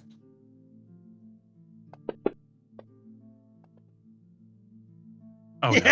You certainly do make a hard landing. hold on. I think I have a blurb for this.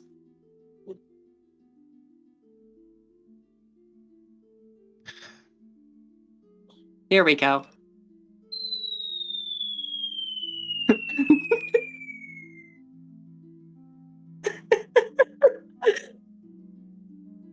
Well, you know what? You do startle the monk, just not the way you expected. I need to add up some modifiers here. Plus 12, 21, 26, 46. Because he'll expend a key point for this. Yep, you're startling the monk, all right.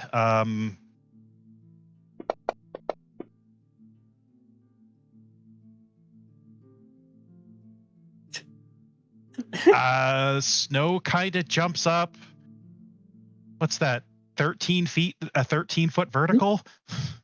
I think so, yeah. Yeah, without pulling out a quick calculator. Yeah, no, 13 feet. Yeah, that's exactly 13 feet.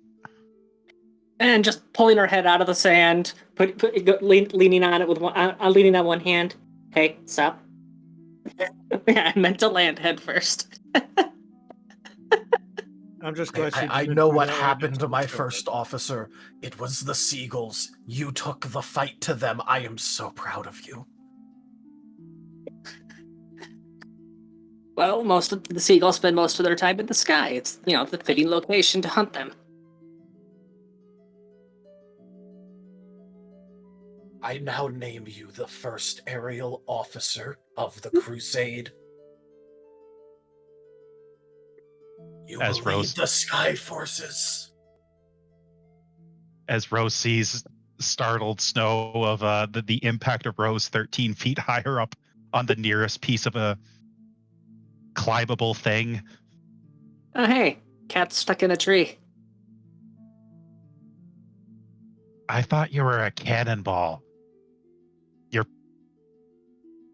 I will take that as a compliment. I am small and gray. I'm just glad that Snow has a guilty conscience. That bad talking the Kaiserwan might have a cannonball landing right next to him.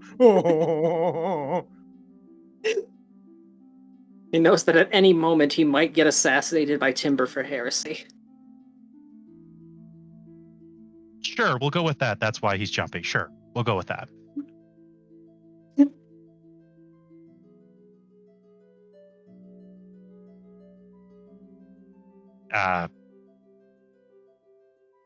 We'll work on your landing. Not that I can say much since I don't fly. As Snow slides down the building. When he says that he doesn't fly, she's just going to raise an eyebrow looking up at him. Just one ear flick. As he cleared over 4 times your height in a single standing long, high jump. Not fly, jump good. This isn't flying, it's jumping with style.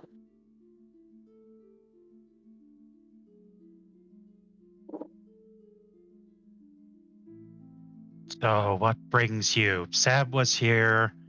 He did a weird thing. I have a friend. Oh, I'm glad that you and Gwyland are getting along.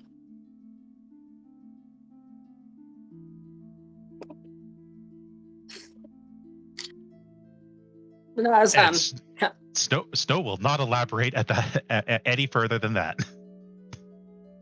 Now I'm just turning to Crazy Guy. So, I was just coming to check in because I realized I neglected to mention that the seagulls that I killed using necromancy might be unfit for consumption.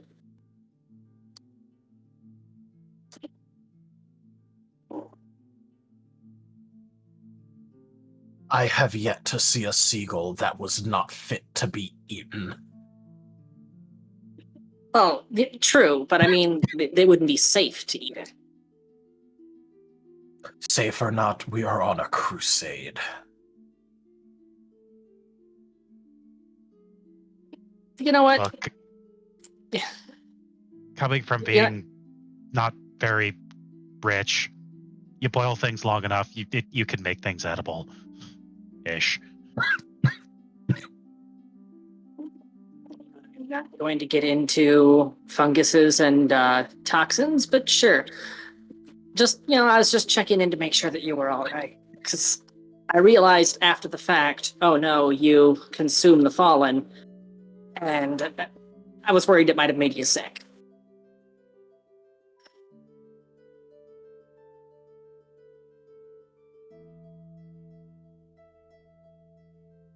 As you can see, I am still fit to slay the foe. Truly, the Holy Crusade protects you.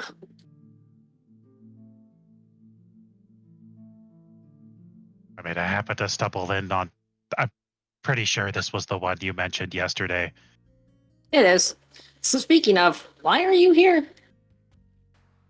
Well, Sam was here, he did a weird thing, met a new friend. He does that. Wait, hold up, those were in the same sentence. Sam was here and he made a new friend. The biggest smile. Nervous smile.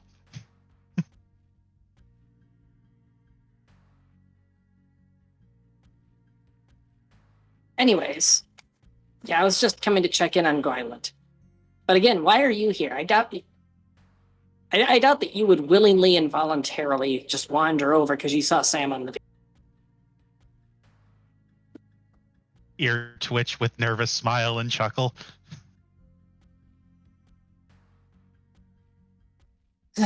Sometimes I envy the twins for their telepathy. All right, whatever. How long do you think we have until we show? It's almost as if he's really bad at lying, and he's just choosing very obviously, like, pretty much agreeing with you. All right, well, since we're here anyways, could always use more ammunition. And birds make good shark bait, too. Could pick up a few of those, for that reason. That was part of the reason why I came here, but then I saw wherever Sam went. Oh, see, so that's why you're... Why, if you were just coming over here to get some shark chum, why are you being coy about it? You and Sam did something, didn't you?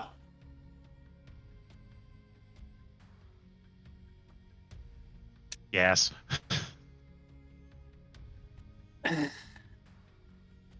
Well, whatever it was, just, keep it away from my creations. They're dangerous and difficult to control enough without souls in them, without ghosts possessing them. And he does lots of weird ghost stuff, so yeah. As Snow looks down at his hand wraps.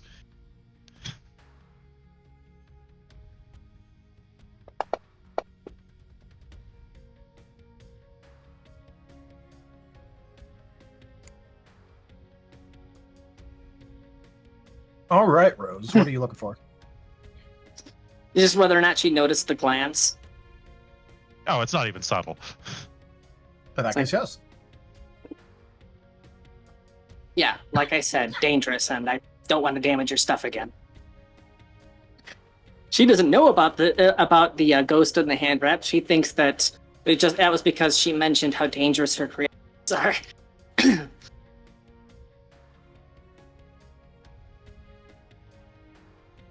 Anyways, I was gonna go hunt some seagulls with a knife. I guess I'll be back in a little bit. Well, if we're both since we're both here, we could both go after seagulls, and I think I have something more efficient than a knife. Just one of the two bird missiles readying like a missile army. Because she was keeping those in Svefenthorn, so it's just shoulder missile. I mean, do you want them intact? I mean, depending on how far they are from the center of the blast, they'll be mostly intact. If you're using them for chum, they don't exactly need...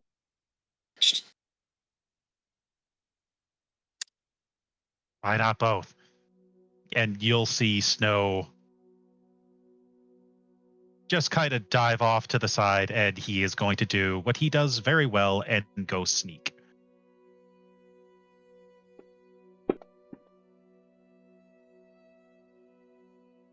These poor seagulls will never know what hit them.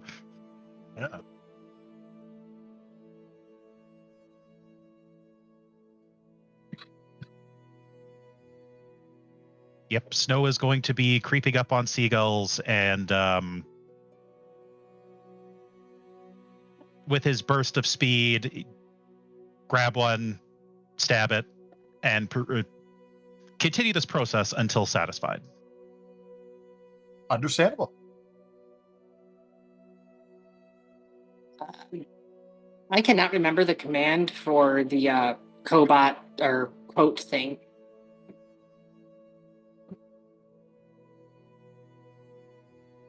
It's just exclamation mark quote. Exclamation mark, thank you.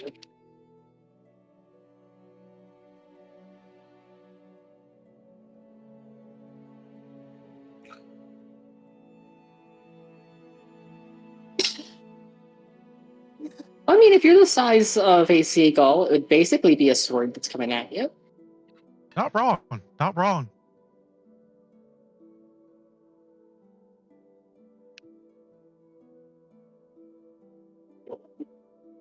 But yes, Snow will grab as many seagulls as until they start being intelligent.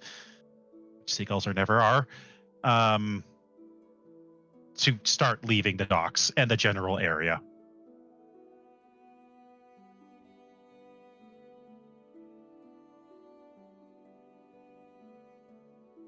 Until he has enough bait for the sharks and as many of the feather missiles as Rosalia requires. All right. I just need about a few. About a few. About a few. About a few. You want a truckload, don't you? Well, in terms of maintenance cost for channel energy, I can only have 2 missiles armed and ready, but I do currently have 4 spare that can be armed in one turn and then fired the next turn. So you let Snow know how many you want, and the rest go to bait. However many he's not using for bait. He's not picky, and like I said, Charity has 4 spare. It's not like seagulls are a hard to find commodity. Welcome back. Welcome back. Well, Snow will give you, I have no idea how many I get, but he will get you 6, and then the rest will go to bait.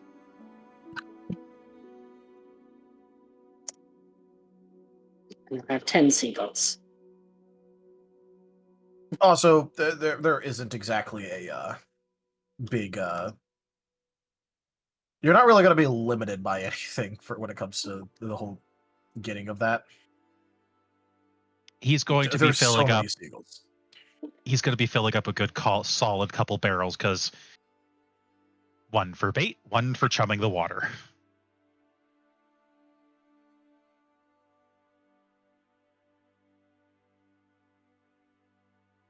This dock will be devoid of seagulls. Also going to be a side benefit to all this is that Rose only needs like bones in quotation marks because it's a shark. She only needs that and the sinew intact, so that meat can still be harvested to supplement food. And shark teeth have a multitude of uses. Not like the shark's going to be using those when it's being used as a torpedo. Here's a big question for you. Do sharks feed on seagulls? Yes. Sharks feed on everything. If it's dead and in the water, sharks are very opportunistic. If it bleeds, they will eat.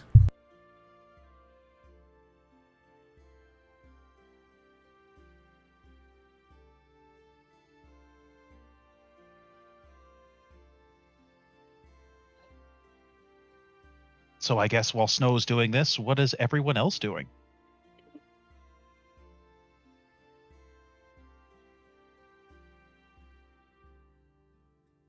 Getting the ship ready. Very carefully calibrating. Yeah, I'd kind of suck if those fuses went off at the wrong time.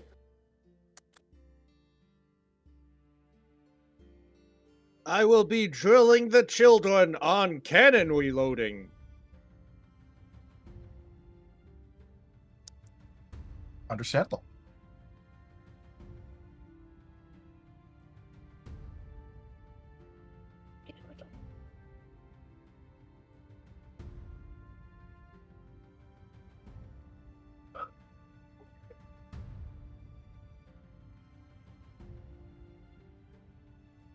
So does that mean we're wrapping up? Probably, at least for the docks. Yeah, I'm ready to go. Start looking. Mm-hmm. The twins I'm have been fine ready. with, yep, shoving off. I'm good with that.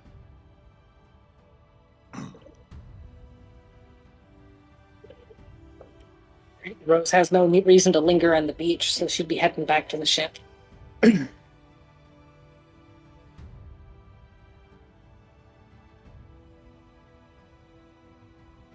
All right, we kick off. Raise anchor and sail the sails and not the engine.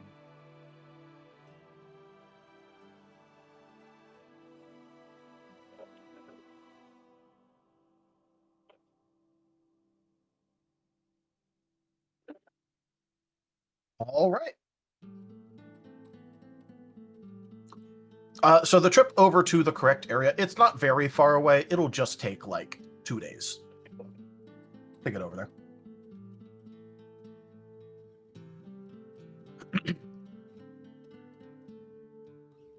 Alright, if there are 2 days available, then the thing that Rose has been wanting to do, now might be a good time to do it.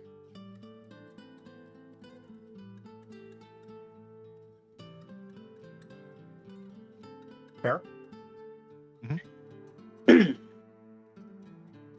So she's going to go to her workshop, remove her armlet.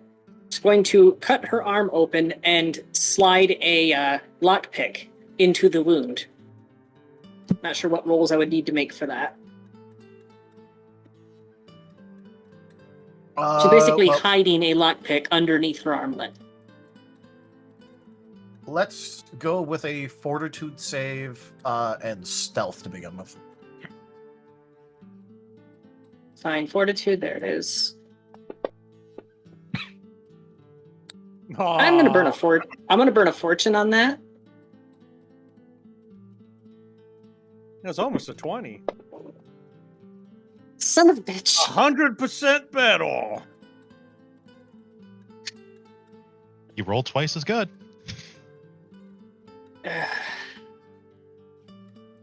Well, Rose, as you try to do this, you find out that the mostly dead flesh or deadened nerves that you have, yeah, that still is a very key operative word, as you find out that this is, in fact, still hurting like a bitch to try and do. Oh, great. Someone else help me.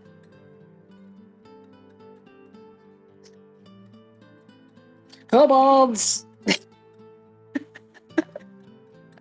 You are asking for the experts, I understand.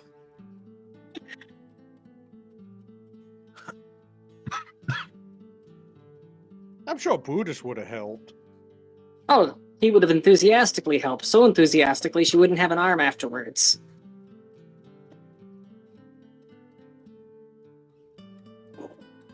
Oh, okay, so it'd been better to send Randolph.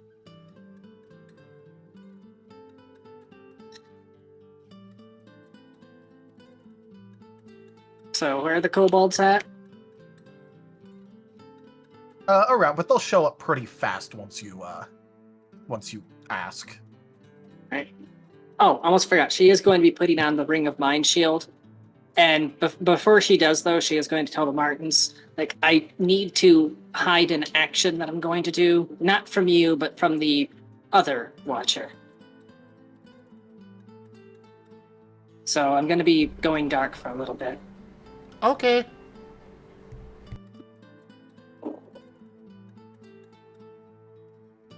Okay, so kobolds. I need help with something painful again.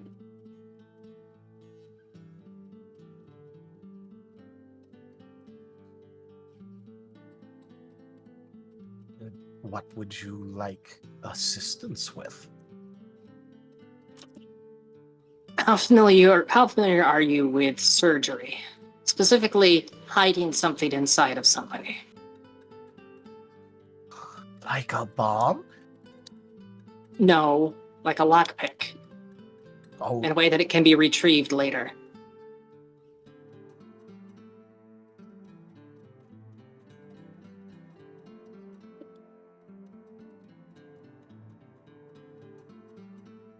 they'll like look between themselves and then go, yes? She's going to show them where she had started to make the cut. I need to be able to hide a lockpick underneath my armlet here. I need to be able to pull it out later. I tried doing it myself, but I couldn't keep my hand steady, and I don't want to nick an artery. Thick as my blood is, arteries are still arteries.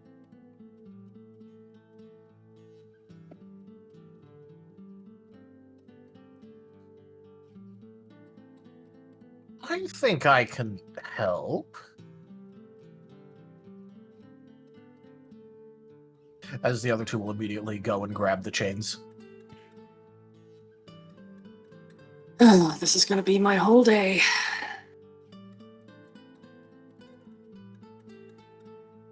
She's doing it for a good cause, though. She has a plan. Oh boy. Our favorite. Masochist. No, she's just willing to sacrifice for the cause. Finally, somebody becoming more loyalist. All right, so one bondage session later. Yep, which is obviously excruciating. Boop. Oh, now I roll decent. Yeah. It's different when someone else is doing it. The chains are load bearing.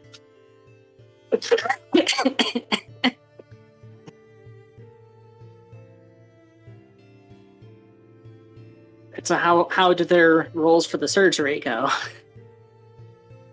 Let's see.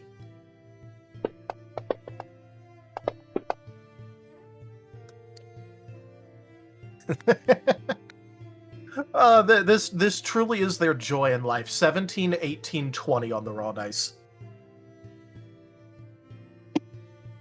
There's something unsettling about these kobolds. Perfect. Alright, so they're able to successfully hide the lockpick underneath the armlet then. Yep.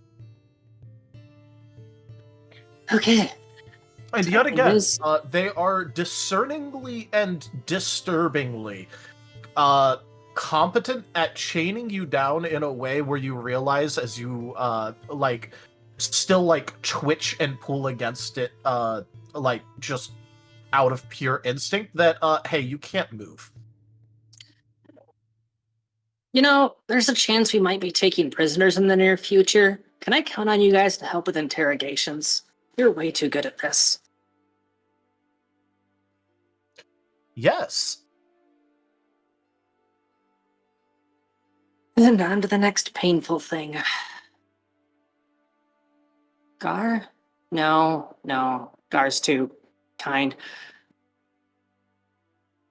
Timber's too brutal. Snow!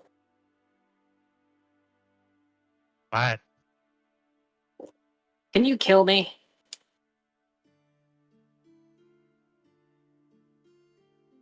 Oh Just no. blank. Just blank. Blank. Why?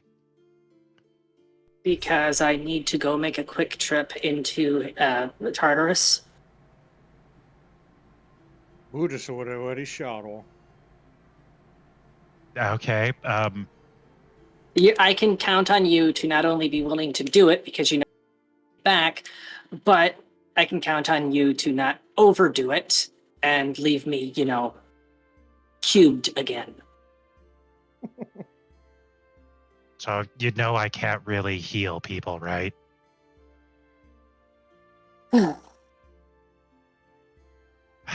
Alexi? Where's Look, Alexi at? The deed is easy enough. As long as I won't feel bad as long as you come back to sort of life. Well, I mean, that's the purpose of the phylactery. I'll be just bounce You don't right have back.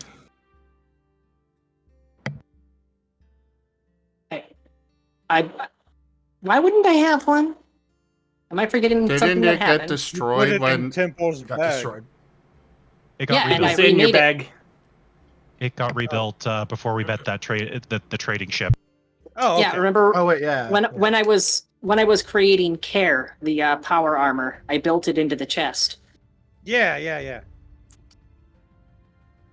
I just remembered. Whoops. Yeah, that's right. So as long as you come back to sorter life, if I do this, I will not feel bad about doing this. I mean, I'm already in sort of life. Alright, should be a chance to check and see if how Alexi's coming along with those detonators. As he just do you want me to do it now, or you're going to go check the I thing? want to make sure that Alexi has some sort of healing method first.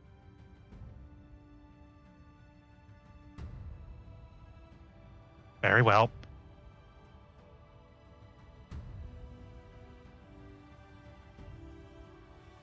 Snow will sit down. So go ahead. And the only reason she's not going to the twins right now, just for the record, is because she doesn't know just how deep and cutting the low jack is. So she doesn't want to take any risk of being in close proximity to psionics while she's doing the sneaky deaky thing. Understandable. Alexei, two things. One, What? two things. One, how are the detonators coming along? Pretty sure that work. And See, if you press it like two, this, do you have any healing method that would reliably work with a phylactery? I mean, actually, no. I think doing it directly to me works just fine. Never mind. Do you have any potions ready for healing? yeah. How much healing do you think you're gonna need? Oh, just a little bit. I just need something to bounce me back after Snow kills me. I don't think I can unkill somebody. Oh no, I have the phylactery. Snow will make me just barely dead, and so long as the phylactery is still active, all it takes is a little bit of healing to nudge me back. I mean, as long as you can actually. Sorry to interrupt here, but don't you require, non-standard healing?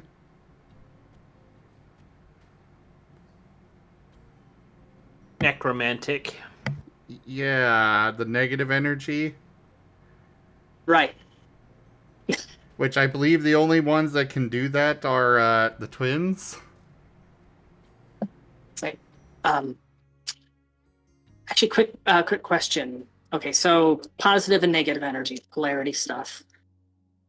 Do you have anything that works for negative? No, I don't know. You don't have any necrotic hand grenades or anything? Nope. I only know the healing Options potions. dwindle. I only know the healing potions because the I'm an alchemist. We all Guys. kind of learn how to heal ourselves because there's just a lot of accidents and stuff. Snow. Yes, Timber? I know Temple's not there, but I do recall the macaroni and cheese health potion walking on woes. Behold the power of cheese. It's 1 hit point, but that's all you need. Depends on Okay. just how much Snow winds up killing her. Yeah. Alright, Snow, could you relay a message to the twins that I'm about to make a dive into Tartarus? I can't contact them myself. I'm mind shielded at the moment. There's a reason for Snow that, has- but the less details I give, the better. Oh, Snow has a plan for it, and it'll instantly kill, but only reduce to 0.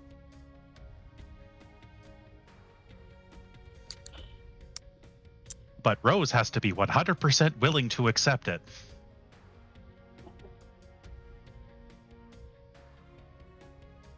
Which I'm pretty sure she is. So yeah, Snow, could you let the twins know that I'm about to make a Tartarus dive, and I'll need them ready for the res?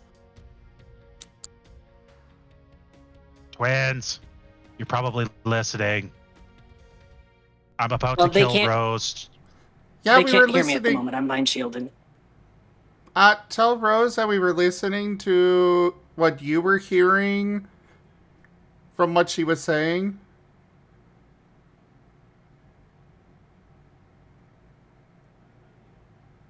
Yeah, they already know. Okay, well. Of course they do. Oh, I guess I'm ready whenever. Just pulling out her pocket watch, handing it to Snow. The moment my heart stops, there's 9 minutes before the phylactery runs out of power.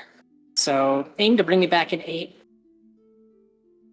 Snow puts a hand on your shoulder, and he puts his fist to your chest, and he's just going to just wait for it. Okay, so is this As- going to hurt? Famous last words. As Snow is literally Snow's going to do a coup de grace on her. And I'm assuming you're just going to auto fail the. Yeah, she's auto-failing. So while it is a crit, it is an automatic hit and crit. And the save DC is 10 plus the damage.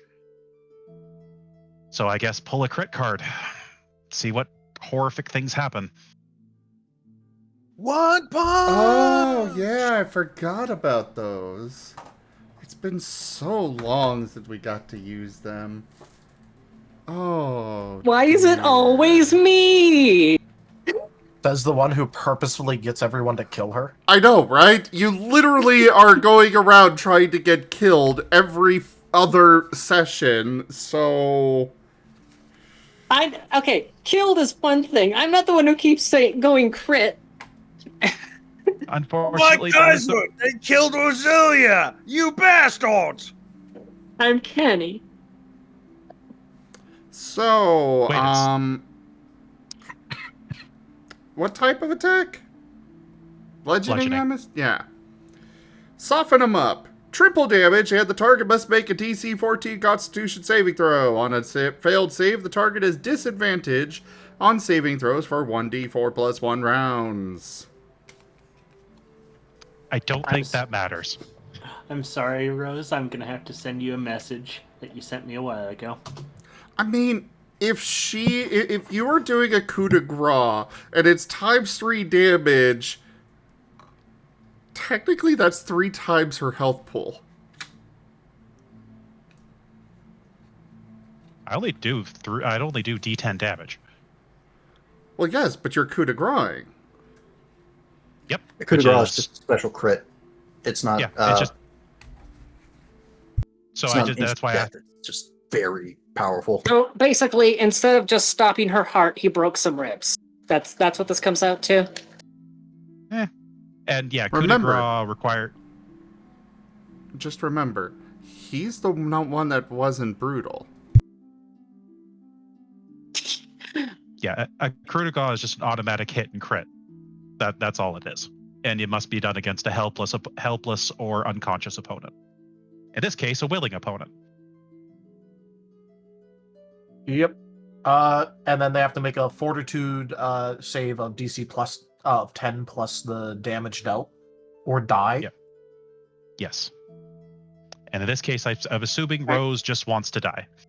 And because I know Taldarius is Taldarius, I am going to point out, yes, she's setting aside the coins in her cheek. Hi. But Snow isn't going to be necessarily as brutal as that. But yes, he is. Yeah, you're going to have broken ribs. But the entire point is that he was feeling for your heartbeat, and literally stopped it cold. Which is why he had a hand on your shoulder with the watch, and the moment he struck, he clicked the watch. He was feeling around for the heartbeat, and then just got frustrated because he couldn't find it. It was, once every 10, 12 seconds. It's normal, right? Sure. Anyways. Cut two. Broken ribs are still better than getting shot through and through with a cannon duel point blank.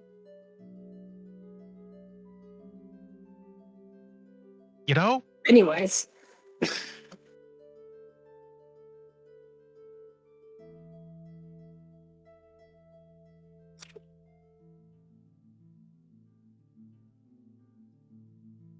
So Meanwhile, in the anyways. underworld. Yep. Yeah, Rose is heading straight to the shoreline and getting her coins ready. She knows exactly where she needs to go. Yep.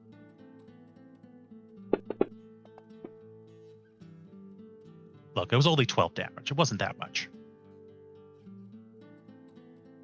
Well, 13. Do you have a strength modifier? I don't have a strength modifier. I get +1 for my hand wraps. That's it.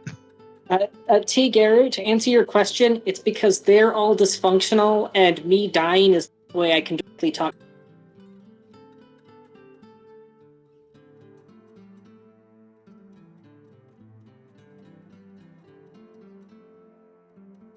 Anyways, so yeah, she's waiting on the shoreline. Yep. It does not take very long for Charon to show up. Quite expectedly, just holding out a bony hand. And immediately handing over the 4 gold. So it's 1, 4, 2, 7. There we go. Okay. Not really saying anything, just immediately hopping on the boat. Yep, kind of expected.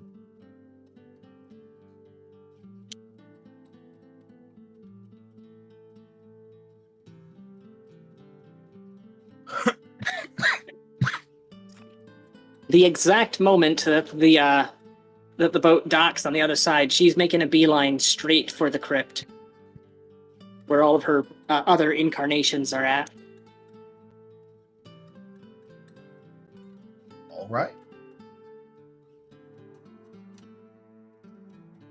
It does take time, so tick-tock. Better hurry. No. Okay, well, when she specifically is going to the one that has all the extra chains in the middle.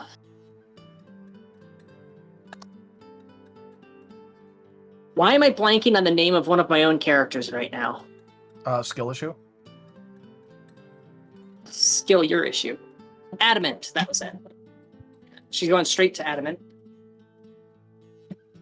Okay, do. Where is it? There we go. Hey! Slightly better roll than usual. It's going to... So, once she gets there, you're gonna say... Okay, so... honestly, I need your advice. You've taken on really powerful, dangerous things before, right?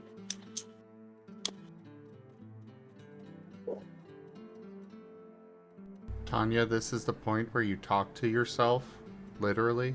I was gonna wait to see if Taldarius would make the attempt. No, it's literally one of your characters talking to another one of your characters that I don't have a script for, so... Oof.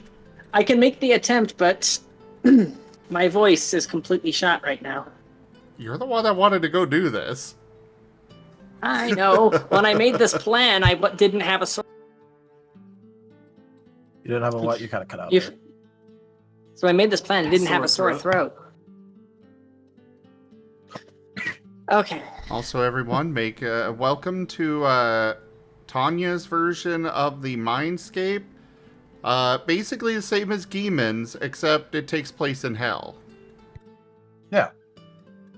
Okay, so you've taken on really powerful things, orders of magnitude stronger than yourself before, right? Yeah. Why? Okay, why? Why am I locking up? Of course I have. Of course I have. That has defined most of my life. Why are you bringing this up? And she's just going to get closer, kind of like sitting on the edge of the podium. Or pedestal, excuse me. Say, okay, so we're going to be taking on a really big ship, a Husqvarnian ship. They tend to do a lot of ramming and boarding attacks, and we aren't exactly outfitted for that. And of course, while she's doing this, she's gesticulating, and this is what the sleight of hand is for, making sure that a wound on her wrist is visible. So, what would you advise? That is a painfully generic question. I'm struggling right now, okay? Because in order to do her voice and accent properly, I need to tense my throat, and my throat does not like tensing right now.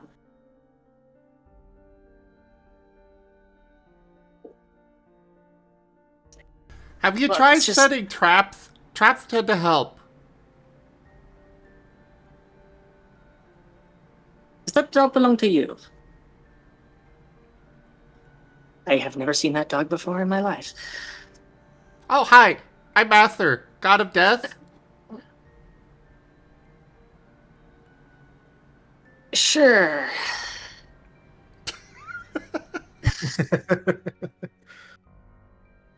Let her talk. I'm struggling enough as is. Yeah, let her talk to herself. Yeah. Use your regular voice if you got to. Oh, I didn't establish a script for this because honestly, I was expecting Taldarius to improv. I could, but this is also supposed to be like backstory relevant for you, and I didn't know which part of the backstory relevancy you wanted or anything, so...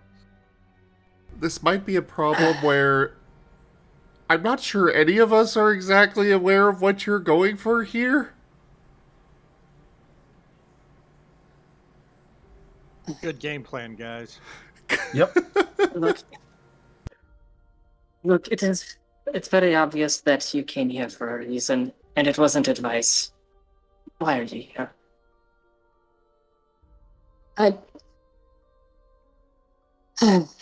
Pocket. Surveillance in here isn't all that strict, right? Apart from occasionally coming to admire his collection, they spend a lot of time just in silence. Okay, fine. And she's going to go to the wrist to see if the lockpick is indeed still there. It would be. He's just going to pull out the lockpick and slip it to her. And the purpose of this is... I realized what my personal challenge is. And I realized it's a rigged game. Of course it's rigged, you're going up against Hades. No, I mean... If I were to succeed in my personal challenge, it would invariably end up with me helping him significantly. It would also mean forfeiting my free will, neither of which I'm very keen on doing. So, if he wants to bend the rules of the game, I'll bend them too. And judging by just gestures wildly at the badly damaged pedestal, the extremely heavy chains, the various scorch marks, blast marks on the building, I'm sure a lockpick is all you need to significantly derail plans.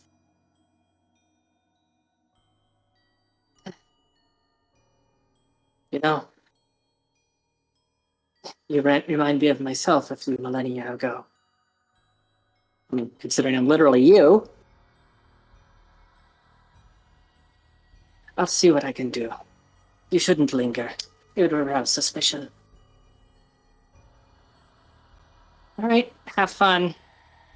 And, just out of curiosity, which one of these pedestals would you say would be the best one? Because, like I said, screw the challenge. I'm not gonna complete it.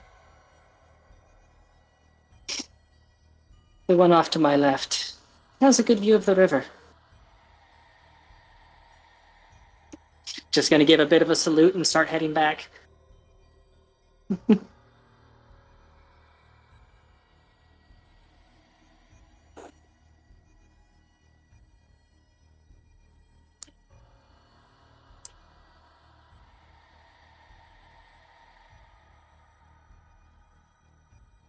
There's nothing really else for her. Nothing really else for her to do there, other than wait to be brought back. So, just gonna take the chance to just mentally map out the area. She doesn't know whether or not this is a Euclidean space, but either way, knowing the main roads would help in navigating in the future, since she always has.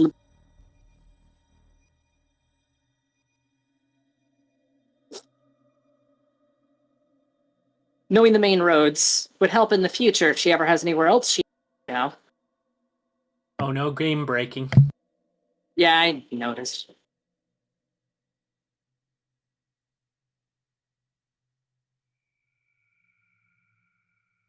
All right, let's see what that there one says. Well, all right.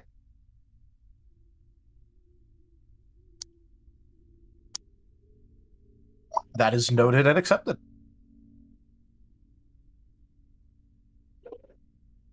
Please be a jailbreak. Please be a jailbreak. It's not. But basically, yeah. So the rules of the game is if anyone passes the challenge, they get to pick 2 souls to release. If they fail the challenge, then they get added to the collection. And Rose plans on throwing the game because she knows what victory means. It's like, well, if she can't get 2 souls out through conventional, she'll get a random number out. Fuck you means. And she knows that all that an exalt needs is. Is she cutting out for like everyone else? Yeah. Yeah, she's cut out pretty bad. Yeah. Okay, how much did you get? Every 4th word probably. So basically, you need to get souls out. Yeah, if she win any iteration of her that completes their challenge is able to pick 2 souls to free, one of which can be their own. If they fail, then they get added to the collection. She plans on throwing the game and deliberately failing her challenge because she knows if she passes her challenge, then she just ends up becoming a god under Hades and fuck him. So she's in a way cheating, or at least bending the rules, because he never said that she can't just accidentally drop a lockpick in Tartarus. So, basically, all that an exalt needs is an excuse, and getting revenge upon the person who's left you trapped in a crypt for the last millennia is a very good excuse. She's rolling for jailbreak.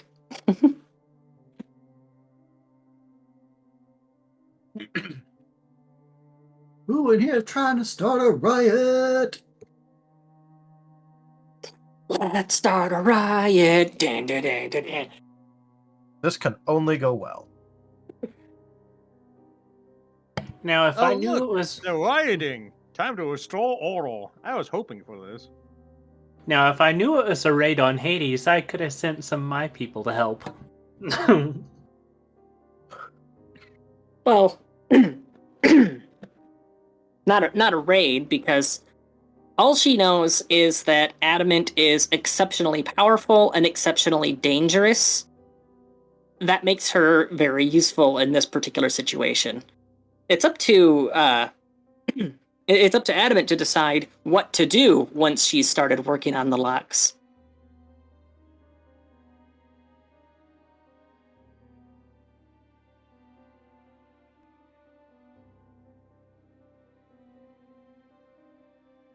By the way, yeah, just wandering around Tartarus, trying to mentally map the main roads and check to see whether or not the place is Euclidean or not, until she gets revived. All right. As for the revival, people who are actually alive, what do? I'm driving the boat. Driving a little boat. Hell yeah. Snow is just going to wait until the 6-minute mark. It is the twins. You're needed to be on standby. They poke their heads out of one of the holes in the ship. You know, the drainage ones. Yeah. You got about a minute and a half before this one needs to come back to life again. Does she?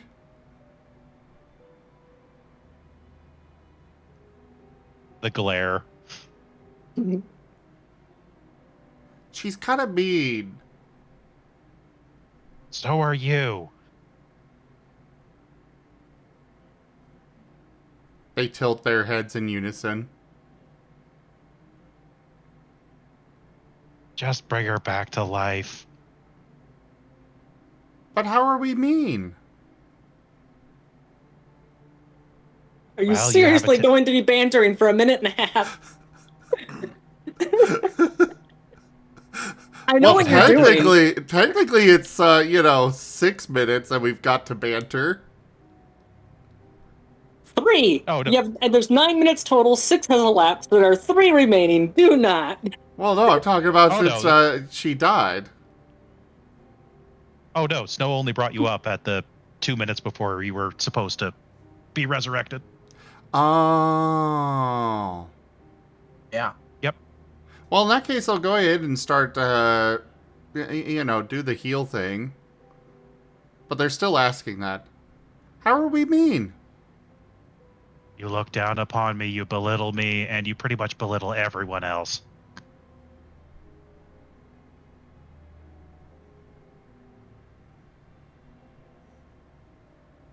Well, you Is now picked a really fight the with... time? Well, you picked a fight with our captain. Uh-huh. And that was between me and Timber, not between me and you. But you continue, and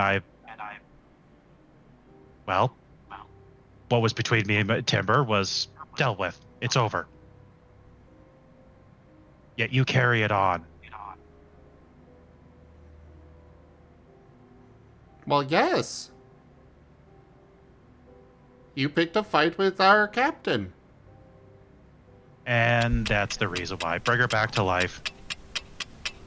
Oh, we already did.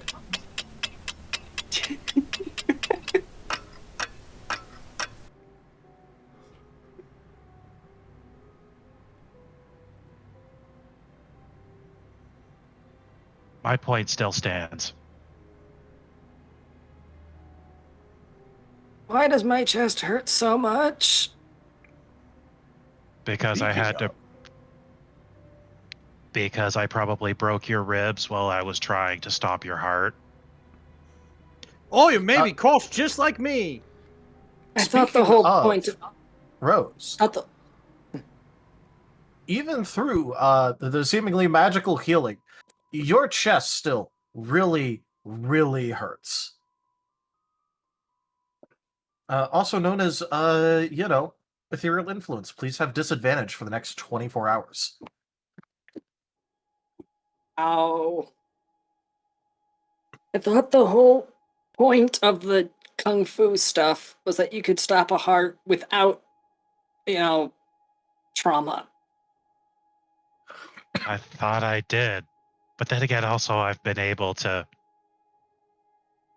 Well, it sounded like thunder striking, or when I punched someone. So I don't know. Uh-huh. You did Ow. want the one that would be less brutal. Okay, you know what? Moving forward, I'm just gonna use the, bleed out method. Yeah, it leaves me dizzy for a couple days, but I prefer dizziness over this. Thank you, Kaiserwood, for bringing suffering upon my friends. Fuck you!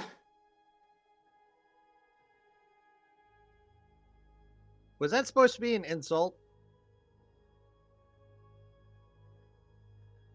No, we Part of me think that wants was to joke. we think that was meant to be an invite.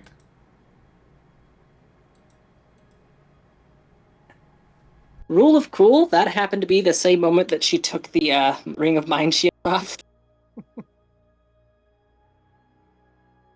Did encourage Please? me to be quite I mean, the twins are naughty. basically like secondhand getting everything anyway, so sure. I'm talking about whether Rose could hear that they just said that. Because she only had the ring on to hide what she had done from Hades.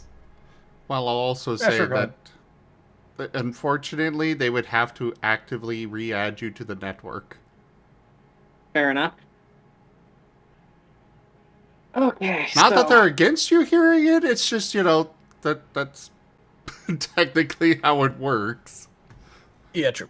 So, mission was accomplished. For at least the next 72 hours or so, don't mention out loud any of the things that we just did. I'll explain after a couple days has passed. Snow will help Rose up. Just, don't discuss details around me. If I can't hear those words because,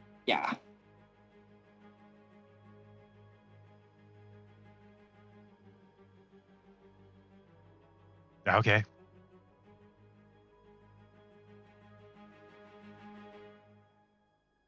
I didn't even do anything in mission success. Oh, just bringing Imperial victories.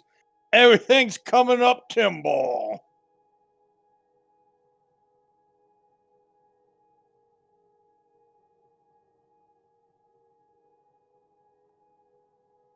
Let's get you lying down.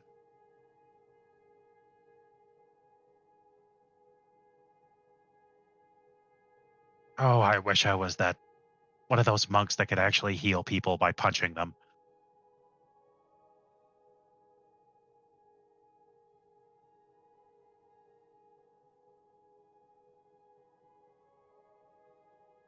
So Rose will be heading back to her quarters, aka the brig.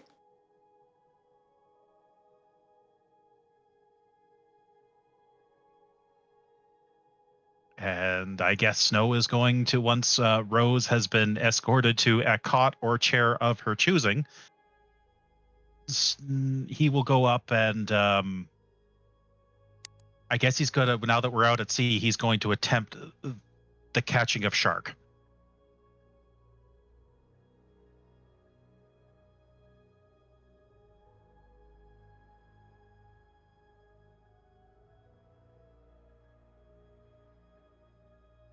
I'm assuming the twins have made the hook. I did roll earlier for it.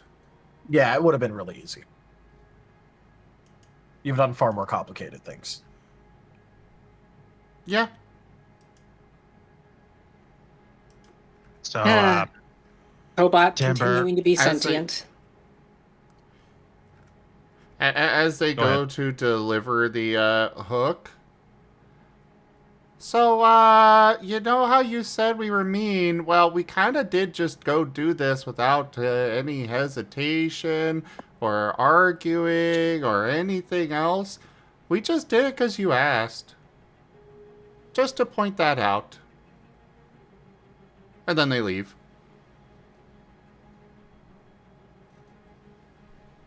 Aha. And that's so we don't have the ship blown up later. And Snow will start tying the strongest rope that he can, the thickest rope that he can get through that hook. And he's just going to, off the back of the boat, which I'm assuming where Timber is steering. Yep. So, Timber, your job. I'm going to bait this with a bunch of seagulls. And then I'm going to throw a bunch of, seagulls over the water. And if there's a big fish that gets on, your job is to pull it in. You don't bait like that with moving ships. It has to be stopped. Otherwise, it's just going to lead them away.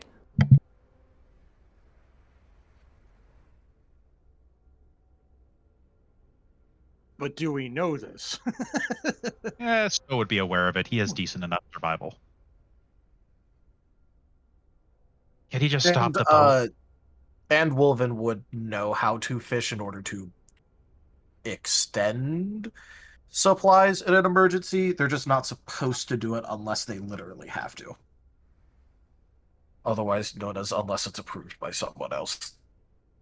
Oh no, I don't know if this is approved. One moment. To delay the mission. Taldarius, I Yes. wish to ask the Kaiser, is this mission is this essential for making the mission a success? All right, go ahead and roll that religion.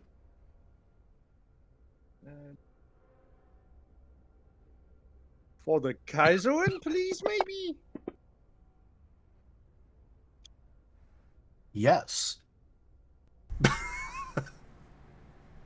Okay, well then, Timber will make the ship stop as fast as it can without emergency dropping anchor.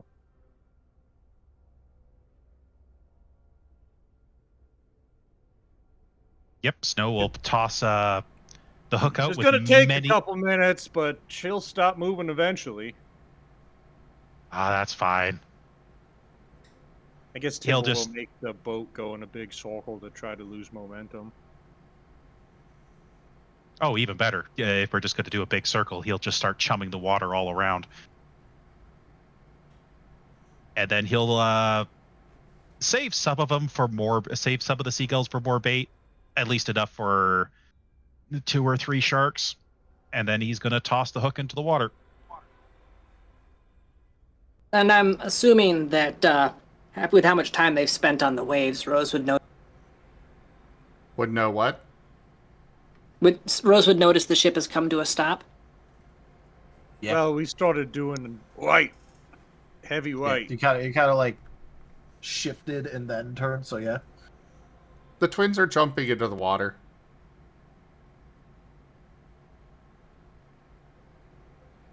This is a weird way of fishing.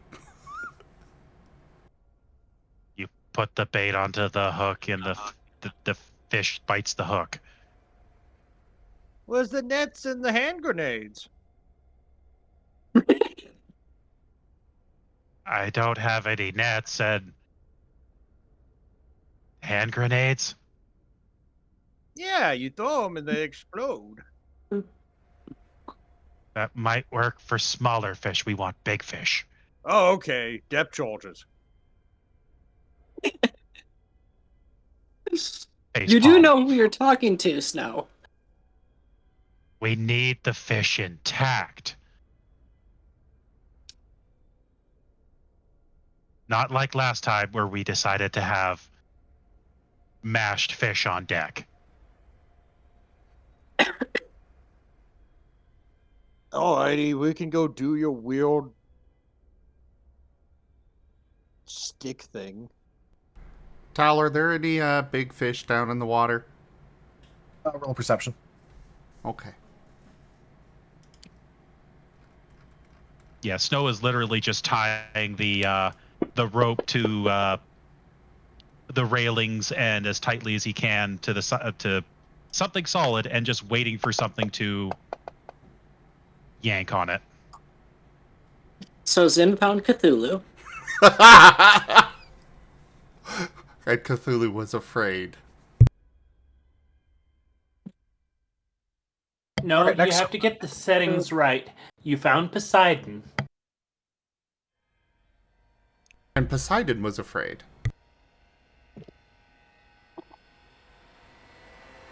All right. So, important question for you. How deep are you going?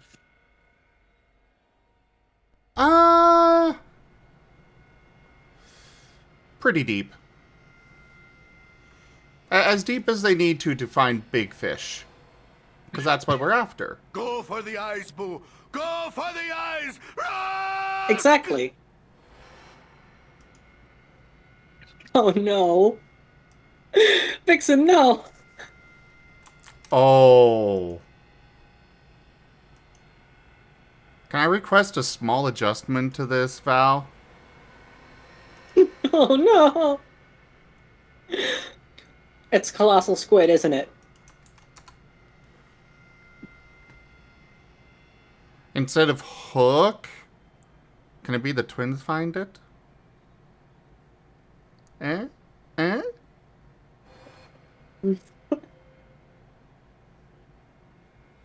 You know what? Sure, let's have a little bit of fun with that.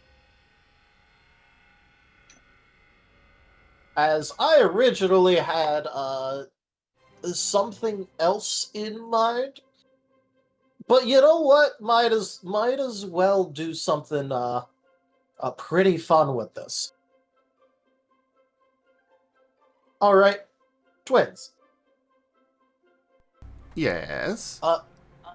As you go down to look, you see a couple of maybe candidates, some larger fish, some big enough that, you get some pretty good amount of food out of them, but not exactly the kind of thing that you would be really looking for. Notable, but not quite right. And as you go deeper, past a certain point, you notice something pretty interesting, which is you don't really see any fish around this particular area.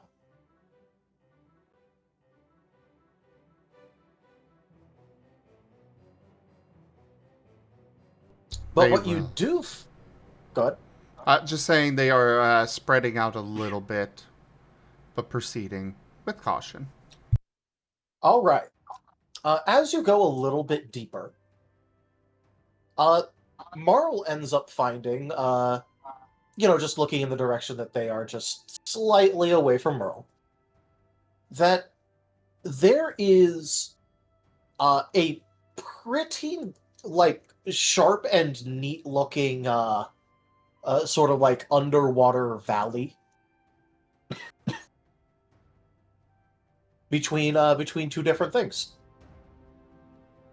They both look like, sort of like rocky outcropping kind of things. But you still see no sea life in that area.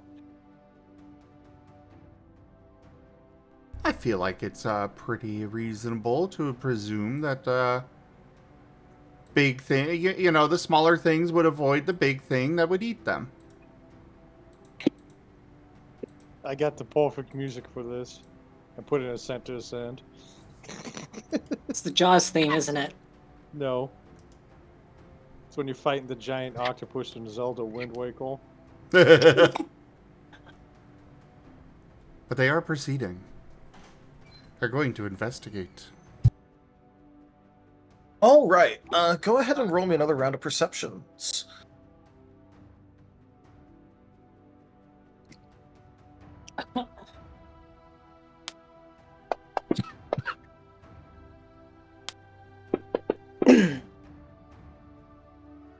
Oh no. All I wanted was torpedoes, and now we're gonna fight a crack. I know it.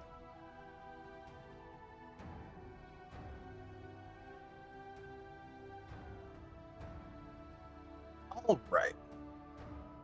So, as they go to investigate, they start to swim down deeper and deeper, and they eventually notice. It takes them a little bit, but they notice something really interesting. The two walls, while looking pretty similarly, are actually made out of different materials.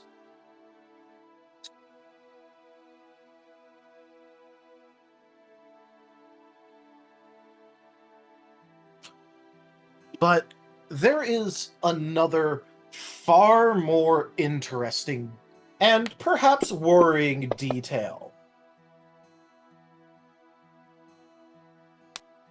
These are rocks.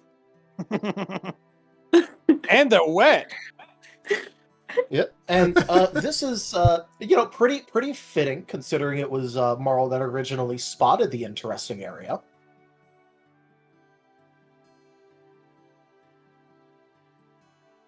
That Merle is pretty sure that the side that they're looking at is some pretty standard underwater rock.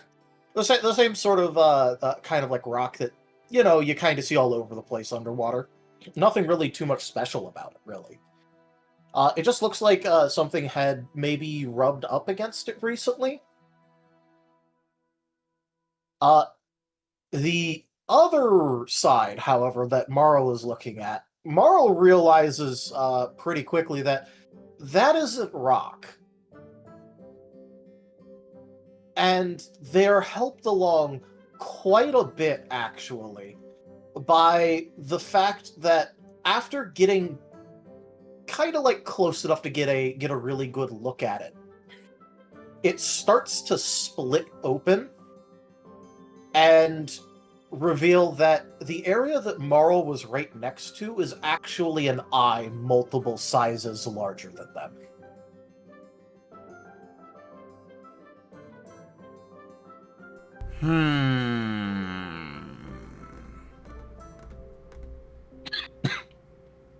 Probably too big for them to live with telekinesis.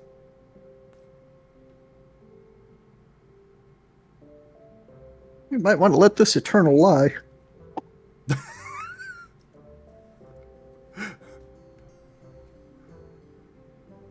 Probably the island is large enough that you could just close it with telekinesis.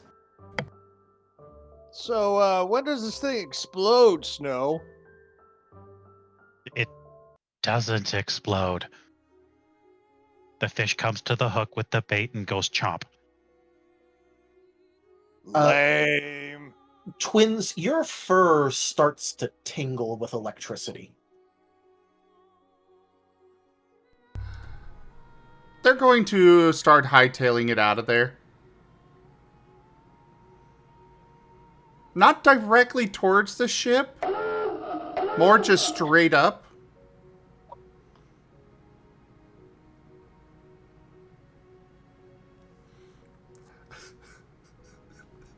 They're going to send.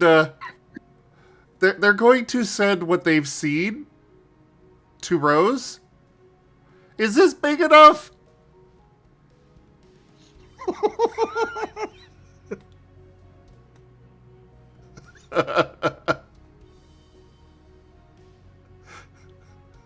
The Rose, is that big enough?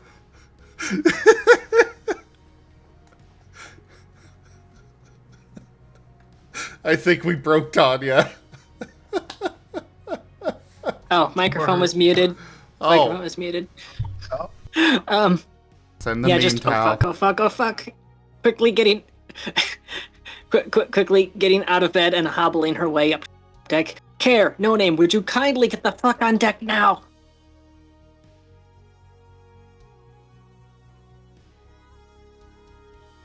Anyone that is looking out to the sea right now is... It is plainly obvious that there is a light that should not exist starting to form deep into the water. And when I say a light, I don't mean like, you know, a pinprick. I mean the entire sea underneath you is lighting up.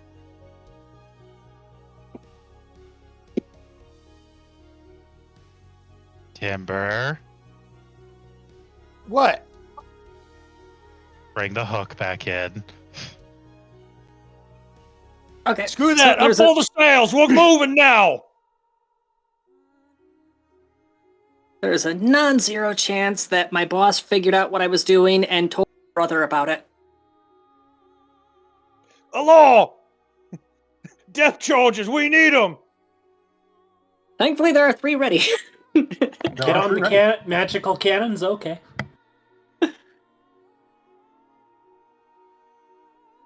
Also, just for, rule of cool kind of thing, and because Timber was wanting it, the twins are going to be, making an explosion as they're coming out of the water, assuming that they're able to make it, to the surface. Oh, they will. Okay. DBZ style emerging from the water. Yes. But also, due to your original proximity, your fur is standing on its ends, despite the fact that, Water. And you've been hightailing it as fast as you can go away from the thing. Timbo's gonna waze along with his whistle, and just yell battle stations. Also, while everyone's going to battle stations, he has to do something very important. Unfurl the Imperial flag! Now we are ready for battle! I'm just imagining, there's just a little explosion as the 2 tiny shapes go bursting out of the water, followed moments later by something much larger than the ship. The light is getting more intense and closer as, basically all of the shadows that would normally be happening from daytime are instead going up.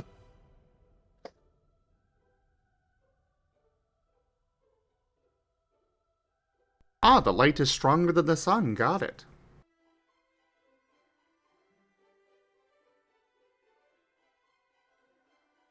I'm assuming Timbo's never seen this at sea before.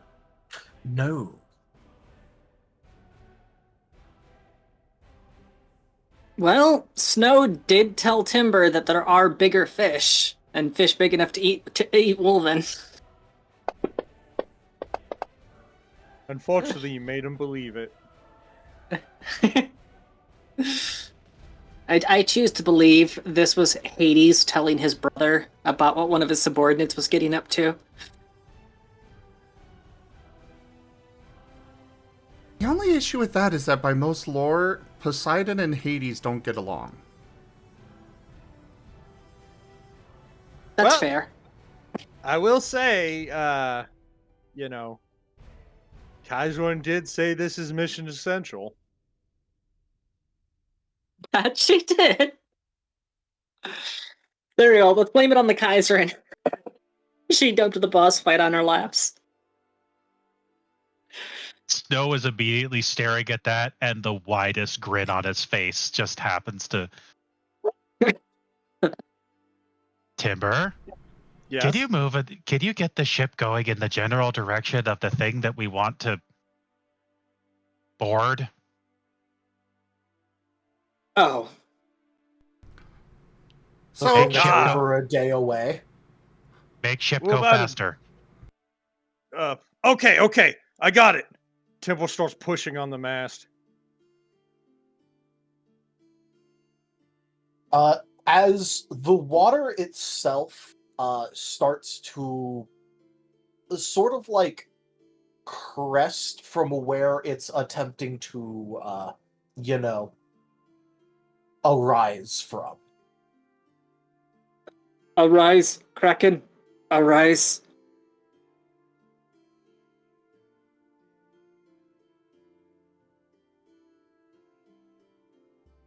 Mega And Ultra Kraken. It is legend. It does take a second. Or, more like a minute or two. As it just gets higher and higher and higher as the water starts to, just slough off of it. And you see quite possibly the largest whale you've ever seen, with skin pure white and crackling electricity going around it. It's fucking Moby Dick! Why? I just wanted a shark! We found you a fish! A big fish! I Did noticed! we do well? A little bit too well. That's not a fish, that's a whale. Semantics! And with that, I think this is a pretty good place to call it.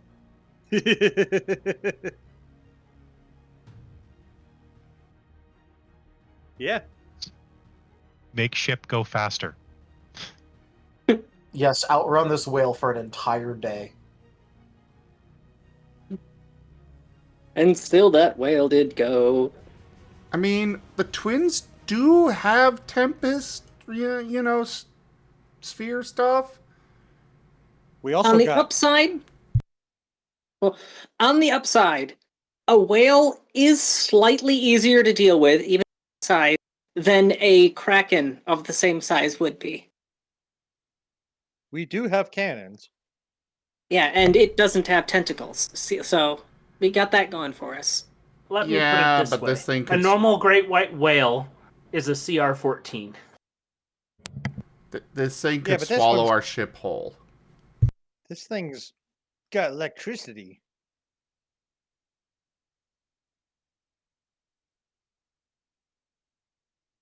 Twins, we just needed a shark, maybe an ill-tempered bass.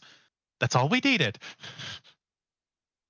Twins, I'm so proud of you. You brought us the mission essential thing. We're gonna go with what Timber said. We did good.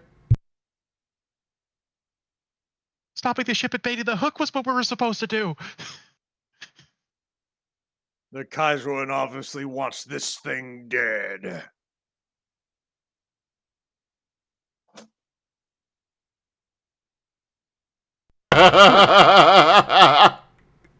No, I just realized something. Tildarius, how many hit dice does this thing have? Or would that be giving too many detail? Wouldn't you like to know? Well, if it's less than 29, in theory... Oh, wouldn't you like to know? Yeah, let's just look at the lightning imbued white whale. I don't know what Snow's going to be able to do. Thank you, Kaiserun, for bringing us this giant enemy to fight. It's okay.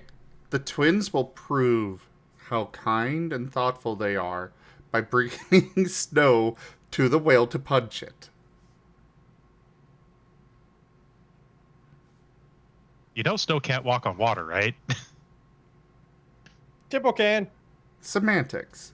Well, okay, so standard white whale, it says 18 hit dice. I'm assuming this being something elemental is bigger than that. However, it's not, unless it's exactly double. In theory, if Rose were to decommission... data sheets, you monster! Don't ruin it! Let me Hey, put we it this way. I'm we ended sorry the game. for This is sticking just this on research us. now. This was my Oh, fault. yeah. Look at the Lightning. donation goal. Oh. Lightning deep. I made it worse because of the thing. It was going to be something else, but that's why I said, let's have fun with it. Let's just combine the two. Okay, so Well, it was see- half you, Tochemay, and half Val. Because Val redeemed for it to be the white whale. So, Tochemay, In thank you theory- for giving us a fun time. if this thing has less than 29 hit dice, and Rose were to decommission some of her other undead, if we do manage to kill it without dying in the process, it's like imagine being the Husqvarnians on the receiving end of that. It's like, okay, hand over the jewelry. No. Okay, fine then. Whale surfaces. No, you can Pinocchio it. Just swallow their whole ship. Roselia, don't you know Tempo wishes to die in battle, and he's Wolven, so he won't get what he wants. So kick Timber overboard and let him fight the whale? I mean, if you want And to steal the Stanley ship. died again. How hard is it to keep a ship straight? Very. How hard That's is it why to you keep gotta the- be keep a ship horrible. straight while you have something that displaces the ocean by moving? Oh, I just thought of an awful joke. We need to evade the enemy. Quick, raise the rainbow flag. And the ship won't be going straight. Oh no, I got a plan. I hope so much But that we that'll have be for session next next time. week. Yeah, finally we tell get Darius. a booty. Yeah, tell Darius, don't be dead next week. I'll try. I just have to point out that I've been melting throughout all of this anyway, so Drink some waddle. I Take a have been. swallow. I have been drinking water. That's why I'm not dead. I've been sitting in a 100-degree room for the past 3 hours. We appreciate your sacrifice. It's actually been longer than 3 hours. Alright, let's wrap this up so you can go to bed. Or go cool down I'm fucking- somewhere. Want to go lay on the fucking couch. Yeah, I was gonna say, go take a cold shower. But anyways, thanks so much for joining us today for Ascent to Ascend Pathfinder. No, I don't think Tao needs a hug right now. That would be too warm from a fluffy Eevee. Sorry, ducks. But check out our website, zgfgaming.com. We got links for our Discord, Telegram, Mastodon, Blue Sky, Patreon, and more. There on the website, as well as down in the description below through our link tree. Thank you to my patrons, tippers, and subscribers. It is your support that keeps this channel alive and going. I cannot do this without your guys' help and your support, so thank you. Consider becoming a patron over at patreon.com/zgfgaming. It's one of the best ways to help out the channel, though you can also do so by sharing the stream around, grabbing packs of cards to stream loot, using our Humble Bundle partner link, or coming by and hanging out. But for now, thank you so much for joining. Don't forget to tip to the channel if you can, and I bid you all the most fondest adieu. Bye-bye. Bye-bye. I can dance my head of a pin as well. Hey Valerie, you have been given a general cards beta pack through Streamloots by Tanya Sapien. Good luck.